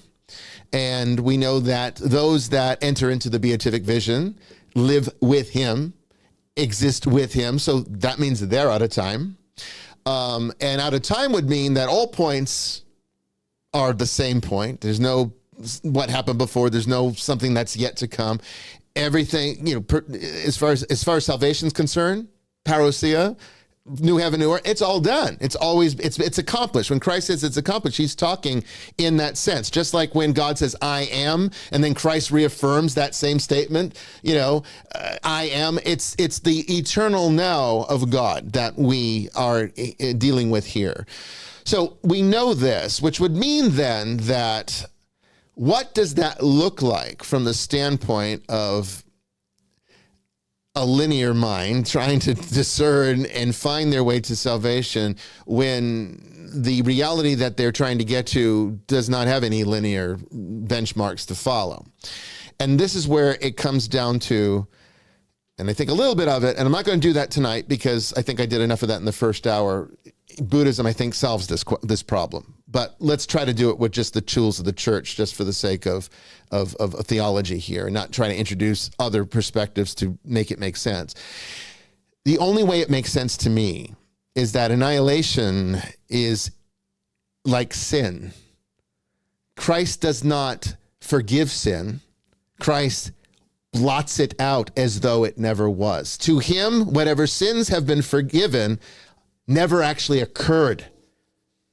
For him, we still suffer the consequences because we're stuck in this linear thing. But for him, it's eternal now, which would mean that same thing has to apply to the sinner as well. So I would argue that the only way to really rationalize annihilationism is that for those that choose this freely, because I agree with you, it's not God punishing, it's not God sending, it's you choosing freely to reject the grace that saves you. I think the result of annihilation is that you blot yourself out, and it's as if you never were. Therefore, let's apply that philosophy from the reverse perspective. Okay. So if you begin with the eternal, so if you begin with God and the eternal nature that is incarnated in us in this life, if our ultimate destination is annihilation, we wouldn't exist now. because to be annihilated means to be complete, as you've said, totally blotted out. Correct. Therefore, we would not exist now. And that's why it's connected to universalism, you see. But Because we know, though, because but to hold that view would be to say everyone actually who is, therefore, but we're not any. is But the thing is that destined to heaven. the conditions upon which this reality exists, whatever existence is, does not operate by those eternal rules, because it's being annihilated anyway. This is being annihilated. We can argue whether or not we are, but we know this creation is. The church deliberately uses the language of that it transcends rather than is annihilated. It's not that something is destroyed; it's that something is made whole, is made holy. So, and the fullness of what something is a transformation, but it's not an annihilation. Let's look at what heaven. Let me see, heaven and earth. I think it says pass away. In heaven and earth will pass away. Yeah, but, my kingdom will not pass away. Yeah, Matthew 20. So in the Greek, the word that's being used here is paralusitai. Means to come near or sight, to approach, go by, perish or neglect, avert. So the word perish is deeply debatable in terms of what that means. From para, and let me look at the deeper reading here. So it's used in numerous places in Matthew. Matthew likes that word a lot. It's used in John as well. John 3:16. Yeah. Okay. Yeah. Luke. Yeah. It's actually in all the have life eternal. Peter, the heavens shall pass away with great noise. Let me see what. Yeah, it's the same word. So, again, it comes down to semantics. I think what my argument is, though, is that we already experience annihilation. This is the whole point, and this is why I say, and I'm trying so hard not to introduce it again, because I'm trying to keep it fully Christian, but this is where Buddhism helps so much, because it has that concept of the bardo, which is seen as neither existing nor not existing. It's kind of like a quantum particle that hasn't decided whether or not it wants to be a wave or a particle. It's like it has to be brought into existence, but it's like the cat there. What's this? The both dead and alive. Yeah, Schrodinger's. Yeah. Schrodinger's. Yeah. Schrodinger's. Schrodinger's. Yeah, Schrodinger's cat. Yeah, it's both dead and alive. I think that is us. I think we take for granted that the fallen cosmos is not really the real thing. I don't think it's the real thing.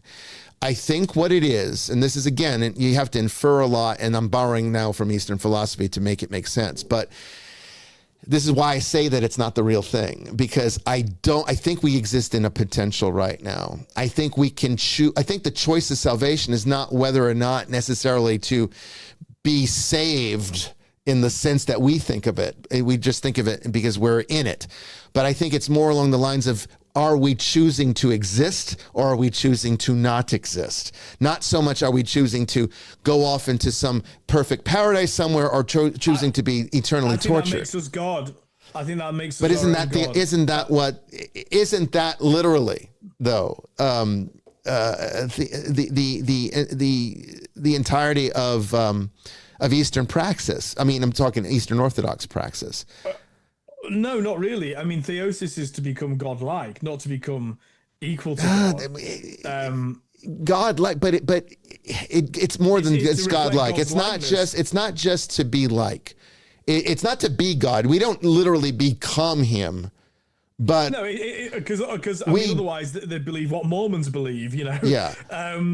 So they don't. But I think the idea that we get to decide whether we exist or not. What we do, that's though, completely counter-scriptural. No, it's totally counter-scriptural. How? And counterfactual, because we do. Well, because we do exist. For only in this potential. Only in this. Whatever this is. It's a choice. Well, This entire life is a choice. We only exist in as much as we know what existence is. Well, yeah, okay.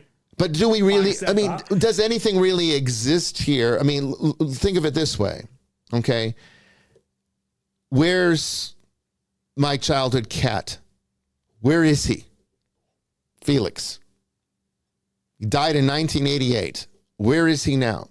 I can't see him. Rotting I in the can't soil. experience him. Yeah, well, I mean, there's an imprint of his existence. All of this I've comes got together. pictures. I mean, But we're so infused by postmodern thinking and self-worship, actually, of our own intellects, that we, because it comes back to a form of atheism, or not atheism, a form of self-deification, which is not theosis, which is actually replacing God with ourselves. We exist because God has made us. God has created us. And, I think he's given us the opportunity. I don't think necessarily. No, I think we exist. I think we exist in the real and in the whole, and the affirmation. I think we did. In particular, I think the affirmation that humans in particular exist is because God became a human being.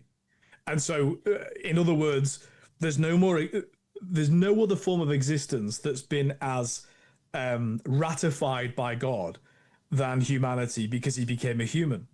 And so all of this comes back to a basic, the fundamentals of the Christian faith. You know, do you believe God became a man? And so, because if we believe in an annihilationist point of view, then as soon as we're annihilated, we cease to have not only cease to exist in that moment or in that eternal aspect, but we cease to have ever existed at all. And that's why I can't believe in annihilationism. But you experience that every day. Where's 5-year-old Father Chris? I mean, he doesn't exist. He I mean, you could say that he existed at one time, but if I was annihilated in all eternity by God, then 5-year-old Chris wouldn't even be a memory. He would not have existed at all. But you don't know if there's anything beyond a memory that you're experiencing right now. I mean, you know, the problem is we don't really even experience present moments. But my point is, we don't really even experience moments. We only experience the memory immediately after the fact. When you really think about it, we don't even have, all we ever really know is just like a few milliseconds of the past is as close as we can get to the present. So in a sense, we're already on the precipice of annihilation, which I think is what is trying to be inferred from the consequence of original sin being death. I think that's what it means, is that when we are exiled from the Garden of Eden, in that metaphor, what I think it is trying to say is we gave up life. And now, because of God's infinite love, has given us an opportunity to choose which side of that fence we wish to be on. And so we're kind of stuck in this dying state. And I've said it before, from the day we get here, we're dying. We're not living. We've never really known life. We only know this shadow of death that we call life. But it's not really life. And if it's not really life, how can it exist if it's not eternal? And that's my point, is I think that it can go either way. The same point. I think we are, but I think the semantics is vastly different. But I guess what I am affirming is that I do exist, and so do you. And so now, and I know that's not what you're saying, but that is what I am saying, that we do exist, and the fact that we exist, and because obviously I believe all of the other things that we've spoken about, I believe God created the heavens and the earth, that God is in all and of all, and nothing exists outside of God. And therefore, if I exist in any way, shape, or form now, then I cannot believe in annihilation, because I'd have to believe that I don't exist now. So maybe, though, the only reason why you have a hard time fathoming that is because you have a soul. Yes, and you plan on keeping it. You see the point. Yeah, well, but that is the point I was making I can't remember. It was just before. I think it was just before the break of why annihilationism is tied to universalism, because if we say that if I was going to be annihilated beyond this life, that actually would eradicate me here and now, and the 5-year-old and whoever I ever was altogether. Then actually what we're saying is any human being that's currently alive is destined for heaven, because otherwise they wouldn't exist. And that's why I think annihilationism is rightly rejected by the church. But I'm see, you're going on the premise that this exists now. I'm not saying I don't think this exists. I don't think this does. I am. Yeah. And I think the Bible's on my side on that, but I accept that you're making a different argument. But I'm just trying to make it clear why annihilationism and universalism is connected. This is how. And that if we believe that, let me give you an example. Let's before we get derailed on that thought. Let's stay with this one for just a second. I'm going to give you an example. If you were to, let's just say, you and I, we build a spaceship that can go at light speed, beyond light speed. We're talking like warp 10 or whatever. Okay, like fast enough to get to the nearest black hole. And let's say we get there and I get into the shuttle pod and you stay behind in the cockpit. And I'm going to say, I'm going to cross the what do they call it? Someone help me. It's too late at night. The event horizon. The event horizon. Okay. oh, the event horizon. The event horizon. Okay. So let's say I'm going to go and I'm going to cross it because I want to see what the spaghettification thing's all about. I want to try it. Okay. And so, you and I go out there and you stay behind and I'm going to go. I get into the shuttle pod and I start heading towards the black hole. You're in the cockpit watching me. What you're going to see from your perspective is that you're going to see that shuttle pod keep going. And we're going to be able to communicate, just fine until I reach the membrane of the event horizon. Once I hit the event horizon, I'm going to start to experience a dramatic slowing down that begins the spaghettification process, where eventually I'm just literally stretched into nothing. I just get broken apart. You're going to see the shuttle pod go all the way to the event horizon and just stop. And it's going to stop there at the event horizon for all eternity. It's going to always just be there still. Even though I will no longer exist, you will never see me actually enter into the black hole. Because the way that time gets distorted in this, and I'm not going to get into all the physics of how this happens, that as the gravity it's only a theory, but yeah. Well, it's only a theory, but I mean, mathematically, it kind of has been proven mathematically. So if black holes exist, then this is how they would behave is kind of the argument, I guess, that they make in physics.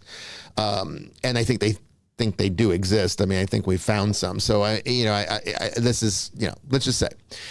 So, and we already know about relativity and that, different velocities change time. I mean, change the perception of time. Okay. So we know that somebody traveling at the speed of light would experience a much slower rate of time than those of us who stay on Earth.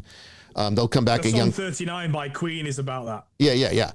So we already know that the physics of this fallen universe does not operate on the basis of anything remotely eternal. It's all based upon entropy in different stages of how it breaks down to ultimately what most scientists would say is eventually going to be a heat death. It's going to be everything just the last star burns out and that's it. It's going to be just a void of nothing, which is consistent, I guess, with scripture, in my opinion. I mean, at least if you want to interpret it in cosmological terms. I think so. Yeah, I think it works. So in that sense, how do we know we are not in our own event horizon, in the sense that what this opportunity is that God gives us is that still moment where we appear to exist, but we don't. He can pull us out. No one else can if we choose to let him. And I'm not arguing that we're God. I'm not saying that. I'm saying that we're making the choice, just like we make the choice whether or not we want to send ourselves to hell.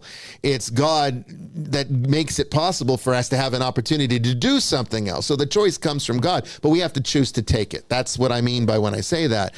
So how do we know we're not in the black hole right now? I mean, you look up into space and all you see is stillness and darkness. There's no. We're all in the bardo together. Well, in Buddhist terms, we are. Or limbo. Life does not give you any exemption from the bardo. One thing that might help us to and look, we're talking about concepts that are beyond our grasp, really. But yeah, because you're talking about timelessness. Yeah, that's right. So let's talk about the distinction. And I don't want to get don't see these as two separate. I've got to describe them separately because there's no other way of speaking. Yeah, go ahead. But that we have temporal existence and there's eternal existence. Now, I happen to believe they overlap. I think they overlap in the human soul. Let me give a very, very short defense of that. What you described in terms of the spaceship going towards the event horizon, these are things that are observable. They're temporal. They're in time and space. You can see the dimensions of the spaceship, your dimensions as a physical being. You can measure that. You can time it. Those things are all in the realm of physics, shall we say? But why do I say that although we are temporal, we're also taking part in the eternal, which is why I know I'm alive, why I know I exist, and why I know you exist, is because all of the most valuable things in our life are not temporal. And it's why we are different from animals. It's why we're different from your dog that's in the grave. Because we believe in these weird things that are outside of time and space, like freedom and love and justice and evil, even, and these things are not, you can't. Well, the church says evil doesn't exist. Well, yeah, I mean, that's right. I mean, evil is the kind of degradation of that, which is good. I'm quite happy with that definition. But all I'm saying is that the idea that there is a good and therefore a best. Yeah. So this is where, in a sense, you've got Einstein interacting with Aquinas. Einstein says there are laws of the universe, and Newton says that these are the laws of the universe, and Aquinas says that's because there's a lawgiver. And so the only thing of which we know so far where the realm of the physics, of the linear, of the temporal intersects with the notion of eternal things which are beyond the material, like love and justice and freedom, the only place we know that exists is in human beings. Even if I'm going to remove what I believe about Jesus Christ from this, so I'll just try and be as kind of materialist as possible, which is hard for me because I'm not a materialist. But even if I was going to be as materialist as possible, I'd have to say the human, I'll say mind because I'm trying to avoid all religious connotations. I would really say soul, but the human mind is the only place where observable time and space interacts with noble ideas that transcend that, like justice and love. That's how I know I exist. That's how I know you exist. Yeah, I mean, I get what you're saying, and I agree with it. I would just say, though, that because we cannot permanently adopt those states means that we are not quite in them yet. We can absolutely, and that's what I mean by it's not fulfilled, right? Not fulfilled, and that's what I mean by love. Destined for an eternal existence, and I agree with that. And that's what I mean by love, because it is fickle. It isn't perfect. It can be self-serving. That eternal existence. That I don't say predestined, by the way. Yes. I'm avoiding that word like the plague. Okay, for very good reason. Yeah. But we are destined for an eternal. Nature. That eternal nature will be fulfilled in the beatific vision, to use classical terms, but there is a destination because I am alive, and I'm alive because I experience these eternal instincts in this temporal world, and therefore I cannot be annihilated at the same time. They're not. It's not possible. So I'm destined for eternity. I don't think you can be annihilated as long as you hold on to those ideals and pursue them. But I think if you reject them, how could you maintain it? Well, therefore you're a universalist. No, because I'm not saying, I'm saying people will reject it. I'm saying that too, and that's what I'm saying is hell. That's what I'm saying. Well, we agree then. But I believe it's eternal. I don't. Believe I do believe it's eternal too. I just don't believe you're consciously being tortured through it. I just don't see how that makes. That's the only part of everything we've said tonight. That's actually the only part I struggle with, because it's not compatible with eternal happiness in heaven. Because again, loved ones are going to have. People are going to have loved ones that end up in hell, and they're supposed to be happy while they know this is going on for these loved ones. And I don't think we can just say, well, God's justice is going to make that make sense. I don't think we can kind of, I think, again, because of how Scripture, how it's described in John there, in 1 John, I think it was, I think we already know what love is. We already know God through that love. I don't think there's much more I think love's pretty transparent, and it's the one place that God is.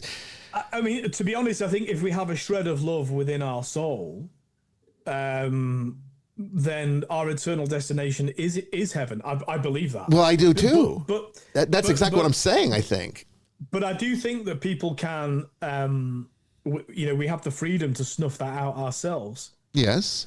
So, I mean, one of the questions earlier in the chat was, or one of the we should get to questions. Sorry, we should get to questions. But one of the observations I think Brandon made was, and we've said before, the church declares people who we believe to be in heaven the same. That's the one I was going to refer to. Mm-hmm. Yeah. And I think that's what we're getting at here is that's why the church doesn't declare the damned, because we're entering into a mystery and we only see through a glass darkly, as you said. What we know, though, is that... but could it be that the damned can't interact with us, and that's why the church can't declare it? See, the saints can interact with us. That's how the church knows they've made it, because there's miracles, there's interactions, there's apparitions. The poor man Lazarus parable that Jesus gives us in the Gospels would suggest that a chasm is... Well, again, but that's still, I still see that as Sheol. I don't think we can apply Gehenna to that one. Well, and again, so the last thing I'll say, and we'll get on to questions, is the idea of torture. The problem with our use of the word torture is we envisage. Well, I'm from England, so I envisage people be on the rack, being stretched out and poked with things, and all of that. And I think if that's our vision, then of course that doesn't interact with a loving God. But I think what it really means by torture is, and this is why I think the image of heaven and hell being actually the same place is a useful one. What I envisage by torture is that stubbornness of eternally making the same wrong decision to reject the love of God. That is it. That is the torture. It's not so. We're not going to be watching our loved ones stretched out on a rack and poked with things by the devil. I mean, these are images that have been viscerally used in the life of the church for all sorts of reasons. Yeah. Not all evil reasons, by the way. It is something we should want to encourage our brothers and sisters in Christ to avoid. But really, the image of torture is more like eternal self-imposed regret. Well, yeah, but it's like we can't reach God's embrace because we are the ones who have turned our back, not that God has.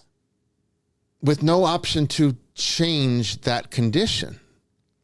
Because we I can't. So we make a finite. We make a decision in a finite reality, and then get eternal consequences as the result of it. No.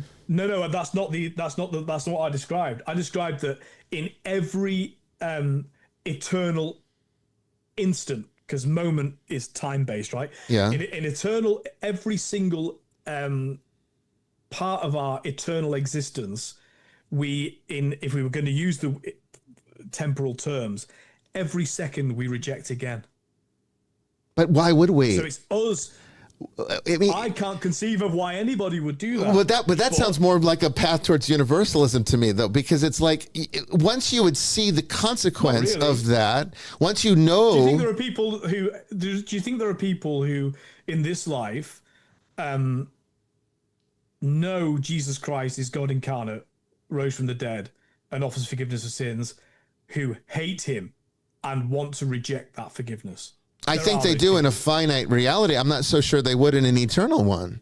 I don't see. Find out. Well, we will, but I mean that's. But see, that's why I'm saying it's very close to where you start falling into maybe a universalism outcome because.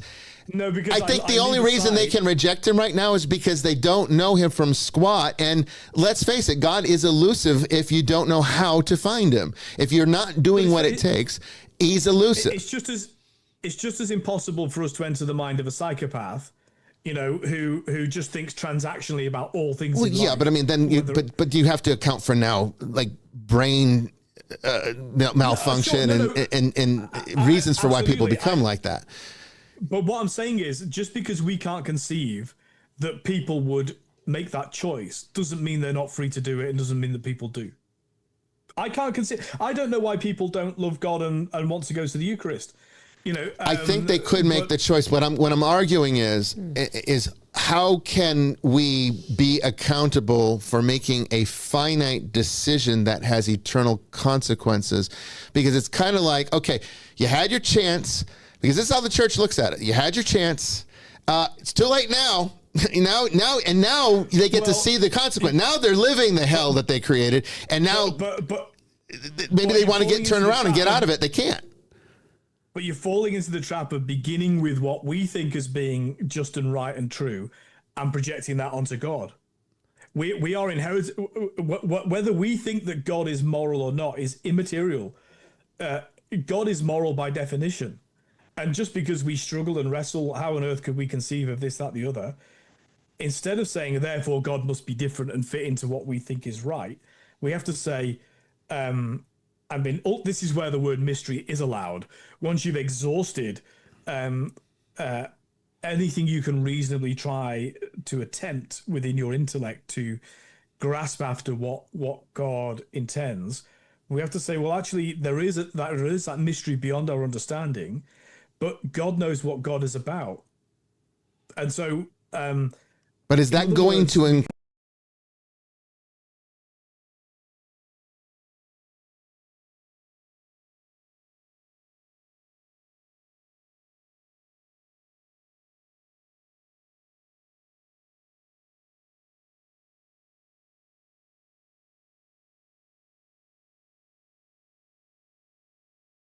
that. So I'm sorry. What I'm trying to say is, though, but the church's traditional view on this is arguing that very thing. It's saying that God's justice is so perfectly eternal that, because, and that's what Augustine argued. He said that an eternal God, a crime against an eternal God, it requires an eternal punishment. That's how he looked at it.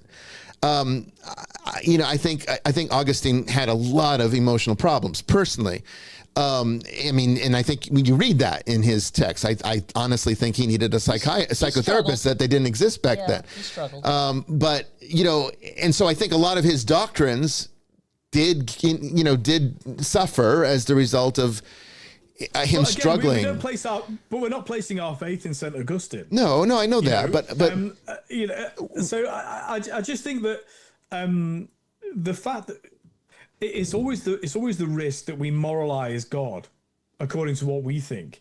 Where we've just said we're viewing through a glass darkly. We are inferior to God in a way that we can't possibly contemplate. So but there are things that God has revealed through the church that we can say. So, but it's not right to then work back through those things we can say and then say, therefore, the opposite can't possibly be. I think that's a philosophical trap to fall into. And so, whilst I can't conceive of, especially faced with the beatific vision, people in every moment rejecting divine love, we have to, because we believe in the freedom that is divine, that God gives to us. We have to believe that it's possible that somebody might. Yeah, I don't doubt that people wouldn't. What I'm doubting is once you understand the consequences of that free choice, I think you would immediately reverse course, and then you're being told now that you are stuck in this. I would. I hope I would. I mean, I think anybody would. But that's the whole meaning of life. The whole meaning of life is to so. Most people reject God because they don't feel they either don't believe in him, or they don't believe he really gives a shit. Well, they've been misled. Yeah. But but I don't think we go to hell for being misled. Right. No, I don't think that either. I think it's a positive rejection of God, and I think that's a very different thing. I go back to anonymous Christian, right? I'm not saying that unless somebody's perfectly received the gospel and the church as I understand it in my fallible, limited way. I'm not saying that anyone that doesn't completely agree with my vision of these things goes to hell, or even people who've never encountered the catechism of the Catholic Church don't understand. No, not at all. I'm just saying that I want to be very cautious of anthropomorphizing the divine will and judgment. Because I think that is actually the original sin. I don't disagree. I think where I'm getting stuck on it is that I don't think what we understand to be love is inaccurate. I think everything else. I think yes, our concepts of justice. It's not inaccurate. I think it's partial. I don't think it's. I don't think it's. I think our implementation is partial. I don't think the experience of it is. I think the experience of it is complete. I really think that's the one thing God gave us that is absolute, whole, and entire. And the fact is that we can't use that as enough to stop killing each other, to stop hating each other because of political things, is proof positive that we don't know how to deal with this because it is so perfect in itself, and we are so imperfect that even when we're given something perfect, we don't do well with it. So we might be in a semantic trap here because and I don't want to get into this debate, but when they brought in gay marriage in Australia, the campaign in favor of legalizing it, and when it comes to the law, I don't really care what people do. But the whole mantra of their campaign in favor was, "Oh, love is love." Well, that is a misuse of the term love, in my opinion. Yeah. And in the opinion of the church. But people would experience love now, and I would say much of that love would be genuine, like love between people. Is you can have love between brother and sister, between mother and father. There are aspects of that love that are genuine, but human beings can get very, very confused very easily about what love is. So that's why I said I don't think it's something we fully experience in its perfection. I just can't imagine that we'd be so far off that we would be in a place where we would be able to, through a better understanding of love and justice, be able to be content with loved ones being tortured, even if it was a self-imposed torture. There's kairos moments we have, like if we're blessed and lucky, we get a few of these in our lifetime, where people experience these as conversion experiences, but those moments where all of a sudden everything is, it's the still point, right? You feel like eternity and time are just united. They don't last. They're mountaintop experiences. I think if that's what you mean by experiencing love, then we can agree. I think where we can really easily deceive ourselves is where we continue that notion of love into everything that makes us feel good, or everything that we think is. No, that's when it becomes selfish. Wonderful. Yeah, I think we're actually on the same page with that one. I'm talking about I'm talking about real love, authentic love, and the fact that that's not enough for us is proof that we have the real thing, and we're not able to utilize it in any effective way because we kill each other all the time. and we're actually happy about it. We actually want to see suffering. In fact, there's this psychological phenomenon, I forget what it's called, but we actually have a bias where we take pleasure when things go wrong for other people. It's an actual psychological thing. I can't remember the name of it, but there's a reaction that people feel when something goes wrong, that there's actually a certain satisfaction or curiosity or a pleasurable feeling that is experienced through it. Almost an anti-empathy of some kind. And it's a pervasive psychological phenomenon, probably a primate carryover. I don't know. Okay, so here's the thing. I see that some of you are reporting that there's been some issues. Yeah, they dropped the stream dropped for a minute. Yeah, I mean, hopefully, twice. did you? It wasn't for long. Okay, so you guys were you able to hear everything? Because the reason I'm saying this is that the audio only version of this show, the one that becomes the actual podcast, is a separate recording entirely from the feed that you see here. That gets recorded into my soundboard, and then that is what gets uploaded to the audio only version that goes out to iTunes and iHeartRadio and all that stuff, Spotify, everywhere that the podcast ends up. So if you missed any of this conversation, in a couple, I'd say maybe about 15 minutes after we stop going live, that will show up in the podcast options. So you can go to iTunes, iHeartRadio, whatever, and listen to the parts that you missed. But I think this is too important a subject to have this. I'm not sure why it's doing this tonight, because I'm not seeing anything wrong. No, nothing popped up on we've our got, end. I mean, Probably just YouTube. That has been a global issue with the internet, remember? maybe that's it. The internet thing went down today or something like that. Okay. Whereas, like, Amazon really? and a couple others. Amazon went down. Yeah. So then maybe it's not even local. Okay, that makes sense. I don't think it's local, no. Well, anyway, look, next week is Open Lines, Open Topics. And not that I'm saying that we will eat up the whole show talking about this subject more, but I'm sure there's a lot of questions that perhaps will come to you, some that we didn't get to tonight. And I only really kind of went over with this tonight because I knew we had Open Lines, Open Topics next week. And then that will be an opportunity for all of you to come on. And if you want to talk about this, then you'll tell us by asking the question. We're not going to bring it up. We'll go with whatever you guys ask. But there's more that could be said. Can I say something that we will definitely both agree on? Yes. The better choice in life is not to try and avoid hell. Or annihilation. The better choice in life is to ask myself, how can I more perfectly love God? Yeah. And so if we spend our time and energy focused on how we love God, serve our neighbor, how we choose to worship him as is revealed his will to be worshipped, then these are interesting topics, but they will not have any eternal meaning for you. Love God and love each other. I mean, I think if that's what you do, then you don't have to really worry about it. I mean, let's face it, Scripture doesn't really spend too much time talking about hell. It's really more about, that is just a mindfulness.